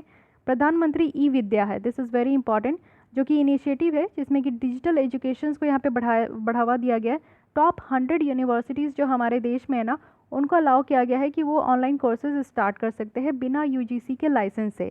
तो ई विद्या काफ़ी इंपॉर्टेंट है, इस पर ध्यान दीजिएगा। फिर अगर हम लोग बात करें तो प्रज्ञता है, प्रज्ञता गाइडलाइन है डिजिटल एजुकेशन के लिए, ठीक है। वहीं अगर यूनेस्को की बात करें तो यूनेस्को की फुल फॉर्म क्या है, united nation education scientific and culture organisation. ये एक स्पेशलाइज्ड एजेंसी है यूनाइटेड नेशन की, जो कि यहाँ पे कॉपरेशंस देती है एजुकेशन साइंस एंड कल्चर के फील्ड में। इनकी हेडक्वार्टर पेरिस में है, फ्रांस में, और हम लोग भी इसके मेंबर है, ये भी ध्यान रखना है। इंडिया का एफर्ट्स अगर हम लोग देखें तो शेयर ऑफ जो टीचर्स हैं वो यहाँ पे आपका बढ़ा है, चलिए ठीक है। नेशनल एजुकेशन पॉलिसी है हमारे यहाँ, राइट टू एजुकेशन एक्ट है, जिसके तहत आप लोग देख सकते हो कि यहाँ पे कहा गया कि स्कूल जो है वो बच्चों के घर से 1 किलोमीटर में ही होना चाहिए। Right of person with disabilities के लिए भी यहाँ पे एजुकेशन की फैसिलिटी रखी गई है। वहीं आते हैं state of the education report for India. Mainly आप लोग देखो कि ये भी यूनेस्को के द्वारा ही ये रिपोर्ट निकल कर आई है, अगेन ये काफ़ी इंपॉर्टेंट हो जाता है। तो अगर हम लोग यहाँ पे बात करें टेक्निकल और वोकेशनल एजुकेशन एंड ट्रेनिंग की बात करते हैं हम लोग, state of education report in India, तो इसमें अगर टेक्निकल एंड वोकेशनल एजुकेशन की बात करें तो यहाँ पे हमारे यहाँ नेशनल स्किल डेवलपमेंट कॉर्पोरेशन है, साथ ही national policy of skill development and entrepreneurs है, जिसको 2015 में लाया गया। नेशनल स्किल क्वालिफिकेशन फ्रेमवर्क है, ministry of skill development entrepreneurs है। तो ये सारे हमारे यहाँ बॉडी है जो कि यहाँ पे वोकेशनल और ट्रेनिंग इंस्टीट्यूशंस जो है प्रोवाइड करते हैं। उसके बाद एक और यूनिसेफ के द्वारा यहाँ पे आप देखो कि remote learning reachability report release की गई है। और इंडिया में अगर हम लोग देखें तो सिर्फ 24 हाउस होल्ड है जिनके पास इंटरनेट कनेक्शन है और वो यहाँ पे ई एजुकेशन एक्सेस कर पा रहे हैं। तो ये आप लोग कोविड के पर्सपेक्टिव में लिख सकते हो या फिर आपसे डायरेक्ट पूछा जा सकता है। अब आते हैं इंस्टीट्यूशन ऑफ एमिनेंस। एक्चुअली यहाँ पे आप देखो कि इंस्टीट्यूशन ऑफ एमिनेंस एक स्कीम है जो कि कमिटमेंट किया गया है गवर्नमेंट को कि वो हायर एजुकेशन इंस्टीट्यूशन को और ज़्यादा एम्पावर करेंगे, वर्ल्ड क्लास टीचिंग और रिसर्च इंस्टीट्यूशन बनाएंगे। तो 20 इंस्टीट्यूशन को सेलेक्ट किया गया है, 10 पब्लिक है, 10 प्राइवेट 1 है, ठीक है। तो ये इंस्टीट्यूशन को बेनिफिट मिलता है कि इनको एडिशनल फंडिंग दी जाती है, ये एकेडमिक और जो एडमिनिस्ट्रेटिव ऑटोनॉमी है वो यहाँ पे कंप्लीट करते हैं। सरकार के द्वारा 1000 करोड़ दिया जाता है पब्लिक इंस्टीट्यूशन को, प्राइवेट इंस्टीट्यूशन के लिए जो है नो फाइनेंशियल सपोर्ट। तो ये ध्यान रखना है कि सरकार के द्वारा यहाँ पे सिर्फ पब्लिक इंस्टीट्यूशन को 1000 करोड़ दी जाती है, प्राइवेट के लिए कोई यहाँ पे सपोर्ट नहीं है। इसके अलावा अगर हम लोग रैंकिंग देख लेते हैं तो नेशनल इंस्टीट्यूशनल रैंकिंग फ्रेमवर्क है जो कि इंडिया की रैंकिंग लाई गई है और ये रिलीज़ किया गया है मिनिस्ट्री ऑफ एजुकेशन के द्वारा। अगेन वेरी इंपॉर्टेंट है ये, ठीक है। इसमें आप देखो कि 10 कैटेगरीज रहते हैं, overall, university, engineering, management, pharmacy, college, ये सारी चीज़ें। इसमें क्या है ना कि हमारे इंस्टीट्यूशन को रैंक किया गया है। तो टॉप 3 यहाँ पे इंस्टीट्यूशन है IIT Madras, IISc Bangalore and IIT Delhi, okay. QS world university ranking भी है जो कि 2021 में पब्लिश किया गया है। इसके तहत कहा गया कि IIT Bombay, IIS Bengaluru and IIT Delhi जो है ये टॉप 200 लिस्ट में है। तो ये ध्यान रखना है, ये हमारे इंडिया की है, ये वर्ल्ड की है। साथ ही अगर टाइम्स हायर एजुकेशन की बात करें तो वर्ल्ड यूनिवर्सिटी रैंकिंग है, यहाँ पे भी हमारे यूनिवर्सिटी को रैंक किया जाता है। अब देखते हैं यहाँ पे आप देखो कि एक अरिया रैंकिंग है, यानी कि Atal ranking of institution on innovation achievement, कितना इनोवेशन किया गया है उस फील्ड में। ये जो रैंकिंग है ये आपका मिनिस्ट्री ऑफ एजुकेशन के द्वारा लाया गया है। सारे हायर एजुकेशन इंस्टीट्यूशन और यूनिवर्सिटीज़ को यहाँ पे मेजर किया जाता है। इसी के तहत कहा गया है कि टॉप में कौन है, तो आईआईटी मद्रास है। अब आप तीनों में कंफ्यूज हो जाओगे कि किस में कौन सा टॉप था, थोड़ा बहुत याद रखिएगा। एक्रेडिशन इन इंडिया की अगर हम लोग बात करें तो एक्रेडिशन सर्वे कंडक्ट कराया गया है ये नाक के द्वारा, जिसको हम लोग national assessment and accreditation council कहते हैं। इसमें ये पाया गया है ना, थोड़ा बहुत देख लीजिए इस बॉडी के द्वारा, कि नाक एक ऑटोनोमस बॉडी है जो कि मिनिस्ट्री ऑफ एजुकेशन के तहत ये काम करते हैं। ये सारी यूनिवर्सिटीज़ में जाकर देखते हैं कि हायर एजुकेशन की कैसी है, यहाँ पे ठीक सही से तरीके से काम कर रहे हैं कि नहीं। अदर इंपॉर्टेंट न्यूज़ देख लेते हैं। सबसे पहले निष्ठा है, निष्ठा यहाँ पे जो है टीचर्स के लिए है कि सारे टीचर्स और स्कूल जो प्रिंसिपल्स हैं उनकी कैपेसिटी को बिल्ड करने के लिए यहाँ पे ट्रेन किया जाएगा 42 लाख टीचर्स को। फिर रोड मैप है एनसीईआरटी के लिए, तो एनसीईआरटी के द्वारा कहा गया है कि वो foundation literacy and numeracy missions आत्मनिर्भर भारत के तहत वो यहाँ पे डिज़ाइन करेंगे। इस मिशन का एम है कि हर एक बच्चे जो ग्रेड 5 में है और इसके आगे है वो फाउंडेशन लिटरेसी और न्यूमरेसी जो है 2025 तक उनको मिल सके। उसके बाद स्टूडेंट लर्निंग एनहांसमेंट गाइडलाइंस है, ये भी मिनिस्ट्री ऑफ एजुकेशन के द्वारा लाया गया है। एनसीईआरटी के बारे में अगर आप देखो तो एक ऑटोनोमस ऑर्गेनाइजेशन है जिसकी सरकार के द्वारा 1961 में सेटअप किया गया था कि वो यहाँ पे सेंट्रल और स्टेट गवर्नमेंट को एडवाइस करते हैं कि हमारे स्कूल एजुकेशन को इम्प्रूव करने के लिए और क्या क्या पॉलिसी और प्रोग्राम को ला सकते हैं। फिर है युक्ति 2.0 वेब पोर्टल लाया गया, ये मिनिस्ट्री ऑफ एजुकेशन के द्वारा लाया गया। इससे क्या है कि यहाँ पे आप देखो कि इससे काफ़ी मदद मिल पाएगा कमर्शियल पोटेंशियल और इन्फॉर्मेशन जो भी यहाँ पे स्टार्टअप से रिलेटेड है वो भी हमारे हायर एजुकेशन इंस्टीट्यूशन में। तो युक्ति याद रखना है, ये आपका जो है स्टार्टअप्स के लिए है जो कि हमारे हायर एजुकेशन इंस्टीट्यूशंस में निकल कर आते हैं। फिर है यहाँ पे समर्थ क्या है, ई गवर्नेंस प्लेटफॉर्म है जिसमें कि नेशनल इंस्टीट्यूट ऑफ टेक्नोलॉजी जो है एनआईटी कुरुक्षेत्र उनके द्वारा इम्प्लीमेंट किया गया है। तो ये चीज़ें ध्यान रखनी है। मिनिस्ट्री ऑफ एजुकेशन भी है। सामर्थ्य क्या है कि यहाँ पे आप देख सकते हो कि रिसोर्स प्लानिंग यहाँ पे बेटर तरीके से की जाएगी हमारी सारे हायर एजुकेशन इंस्टीट्यूशन के लिए। फिर है इंस्टीट्यूशन इनोवेशन काउंसिल 3.0, ये मिनिस्ट्री ऑफ एजुकेशन के द्वारा ही इस्टेब्लिश किया गया है। इसमें मेनली यहाँ पे जो इनोवेशन इकोसिस्टम है उसको यहाँ पे क्रिएट किया जाएगा, स्टार्टअप सपोर्टिंग मैकेनिज्म लाने की बात की जा रही है, हायर एजुकेशंस में यहाँ पे और ज़्यादा डेवलपमेंट की जाएगी। तो एक एक पॉइंट यहाँ पे आपको याद रखना है जो कि काफ़ी ज़्यादा इंपॉर्टेंट है ये सब। उसके बाद हम लोग हेल्थ में आते हैं, तो नेशनल डिजिटल हेल्थ मिशन लाया गया है जो कि आप लोग देख सकते हो कि इसमें बहुत सारी एंगल है कि यहाँ पे आपको जो है डिजिटल आईडी दी जाएगी और इसके तहत आप लोग की जो पुरानी यहाँ पे हेल्थ से रिलेटेड जो भी बीमारी की चेकअप हुई है वो सब एक जगह जो है ऑनलाइन यहाँ पे आपका सारा डेटा अरेंज किया जाएगा। देखिए इस कानून के द्वारा एक नया डिजिटल हेल्थ अथॉरिटी बनेगा, ठीक है। नीति आयोग के द्वारा भी प्रपोज किया गया है कि डिजिटल फ्रेमवर्क बनेगा जिसको कि नेशनल डिजिटल स्टैक कहेंगे और ये 2019 में ही कहा गया था। एक्चुअली ये देखिए वॉलंटरी हेल्थ केयर प्रोग्राम है, जिसको मन है वो डिजिटल आईडी ले सकते हैं, नहीं तो नहीं ले सकते। यूनिवर्सल हेल्थ कवरेज का यहाँ पे ऑब्जेक्टिव है कि efficient, accessible, inclusive, affordable, timely और सेफ मैनर में यहाँ पे हेल्थ सर्विस सबको प्रोवाइड किया जाए। साथ ही आप देखो यूनियन टेरिटरीज़ में भी ये आपका प्रोवाइड किया जाएगा। यहाँ पे हेल्थ आईडी मिलेगी, डिजी लॉकर है, ऑनलाइन आप अपने डॉक्यूमेंट्स को रख सकते हैं, हेल्थ फैसिलिटी रजिस्ट्री है, पर्सनल हेल्थ रिकॉर्ड है, इलेक्ट्रॉनिक मेडिकल रिकॉर्ड रखा जाएगा। नेशनल हेल्थ यहाँ पे अथॉरिटी होंगी जो कि ministry of health and family welfare के साथ अटैच्ड ऑफिस होंगे। यही आपका रीजनल, स्टेट लेवल और इंस्टीट्यूशन लेवल प्लेटफॉर्म पे ये रन करेगा, ठीक है। एक सैंडबॉक्स है, यहाँ पे नेशनल डिजिटल हेल्थ मिशन का सैंडबॉक्स होगा जो कि सॉफ्टवेयर से ये अनेबल किया जाएगा। यहाँ पे जितने भी आपका डेटा होगा, डिजिटल बिल्डिंग ब्लॉक्स होंगे, उनके कंप्लाइंसेस होंगे, ये सब यहाँ पे रखा जाएगा।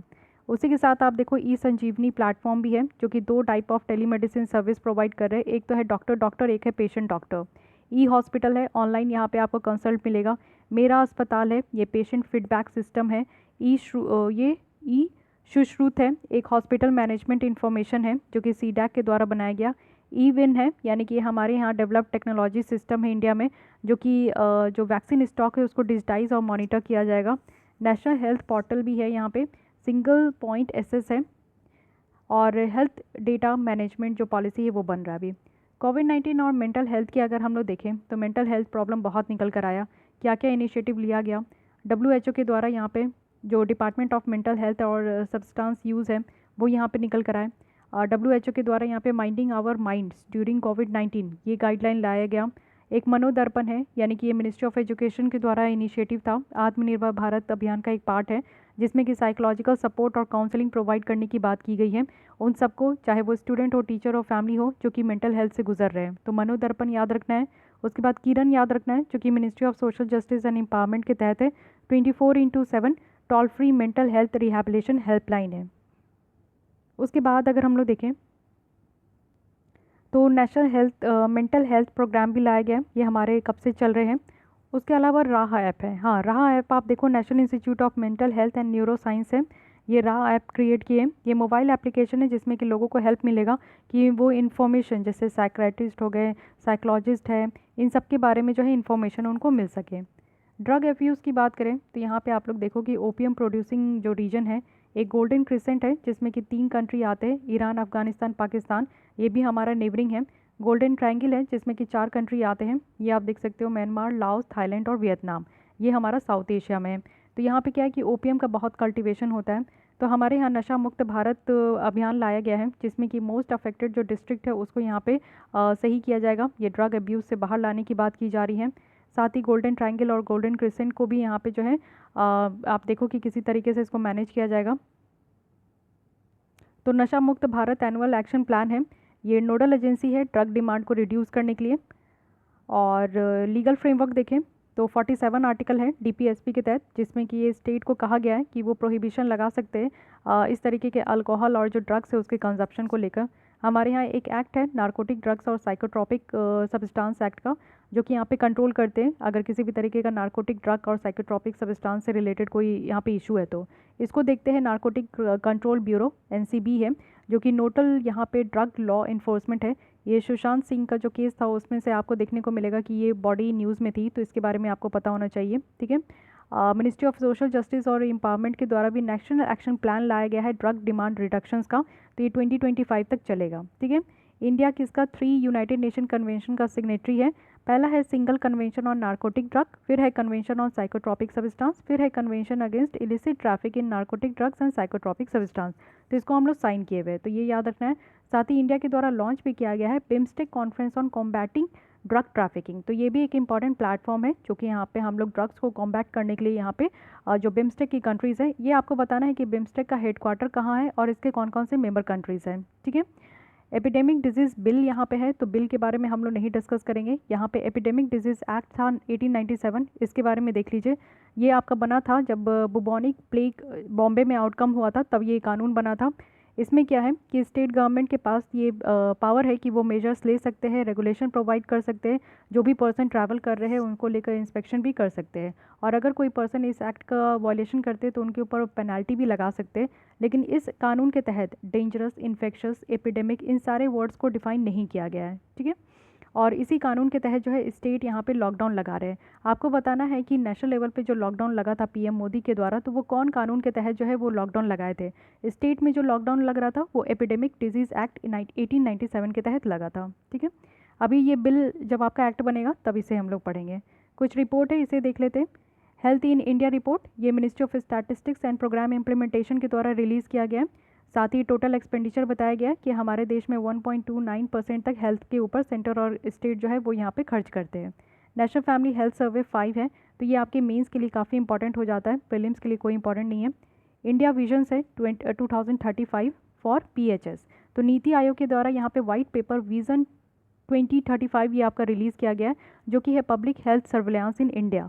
तो ये आप देखो कि आयुष्मान भारत के तहत ही ये आपका लाया गया है, जिसमें कि विज़न 35 क्या है कि यहाँ पे पब्लिक हेल्थ सर्वेलेंस करना है, जो कि ज़्यादा रिस्पॉन्सिव और प्रिडिक्टिव होनी चाहिए। इम्प्रूव करना है जो डेटा शेयरिंग मैकेनिज्म है सेंटर और स्टेट के बीच में। तो WHO के द्वारा डिजिग्नेट किया गया है 2021 क्या होगा, international year of health and work care work, ठीक है। WHO के द्वारा यहाँ पे फिर लॉन्च किया गया है ग्लोबल स्ट्रैटेजी, जो कि एलिमिनेशन ऑफ सर्वाइकल कैंसर है उसके लिए लेकर, ठीक है। तो हमारे देश में जो महिलाओं की बहुत ज़्यादा जान जाती है ये सर्वाइकल कैंसर को लेकर, तो इसलिए फर्स्ट टाइम WHO के द्वारा लॉन्च किया गया है, जिसमें इंडिया भी, हम लोग भी पार्टिसिपेट कर रहे हैं। उसके बाद आरोग्य पथ है, ये एक web based national health care supply chain portal है, रियल टाइम अवेलेबिलिटी दिखाएगा क्रिटिकल हेल्थ केयर सप्लाईज़ का। और जन औषधि सुगम मोबाइल ऐप है, तो इससे क्या है कि लोगों को काफ़ी हेल्प हो पाएगा कि नियर बाई उनके घर के अगल बगल प्रधानमंत्री भारतीय जन औषधि केंद्र कहाँ है जहाँ पे जेनरिक मेडिसिन मिलते हैं। ये ब्यूरो ऑफ फार्मा PSU के द्वारा डेवलप किया गया है। ये प्रधानमंत्री भारतीय जन औषधि परियोजना के तहत है। सैनिटरी नैपकिन्स भी यहाँ पे जन औषधि केंद्र में अवेलेबल होते हैं 1 रुपये में, ठीक है। प्रोजेक्ट आहाना है, ये एक पैन इंडिया है, NGO के द्वारा इसको लाया गया है एड्स फ्री जनरेशन्स के लिए। नेशनल एड्स कंट्रोल ऑर्गेनाइजेशन है, ग्लोबल फंड है जो कि एड्स, ट्यूबरक्लोसिस और मलेरिया को यहाँ पे फाइट करते हैं। मेनली ये फोकस करेंगे कि पेरेंट टू चाइल्ड ट्रांसमिशंस जो विमेन में हो रहा है उनको यहाँ पे रोकना है, ठीक है। तो गाइज़ यहाँ पे हमारी PT 365 जो सोशल इश्यूज़ है वो कंप्लीट होती है। इसके बाद सिर्फ इंडेक्स है, तो मैं इंडेक्स के लिए अच्छे से अलग से एक वीडियो बना दूंगी, जिसमें कि आप जो है कोई भी एग्ज़ाम देने जाओ तो लास्ट में इंडेक्स वाले वीडियोज़ को ज़रूर देख लेना, यहाँ पे आपका PT 365 सोशल इशूज़ से जितने भी टॉपिक थे वो सब आपका EPFO के लिए और UPSC प्रीलिम्स के लिए आपका कवर हो चुका है। तो आई होप कि आपको ये लेसन हेल्पफुल लगे होंगे। तो उसके लिए लाइक कर सकते हैं, हमारे चैनल के साथ जुड़ जाइए, जिससे कि अभी आपके PT 365 economics, science and tech सब मैं इसी तरीके से कंप्लीट कराऊंगी, जो कि आपके प्रीलिम्स के रिविजन्स के लिए काफ़ी इंपॉर्टेंट है। तो मिलती हूँ कल इसी टाइम पे। आज के लिए बस इतना ही। Thank you.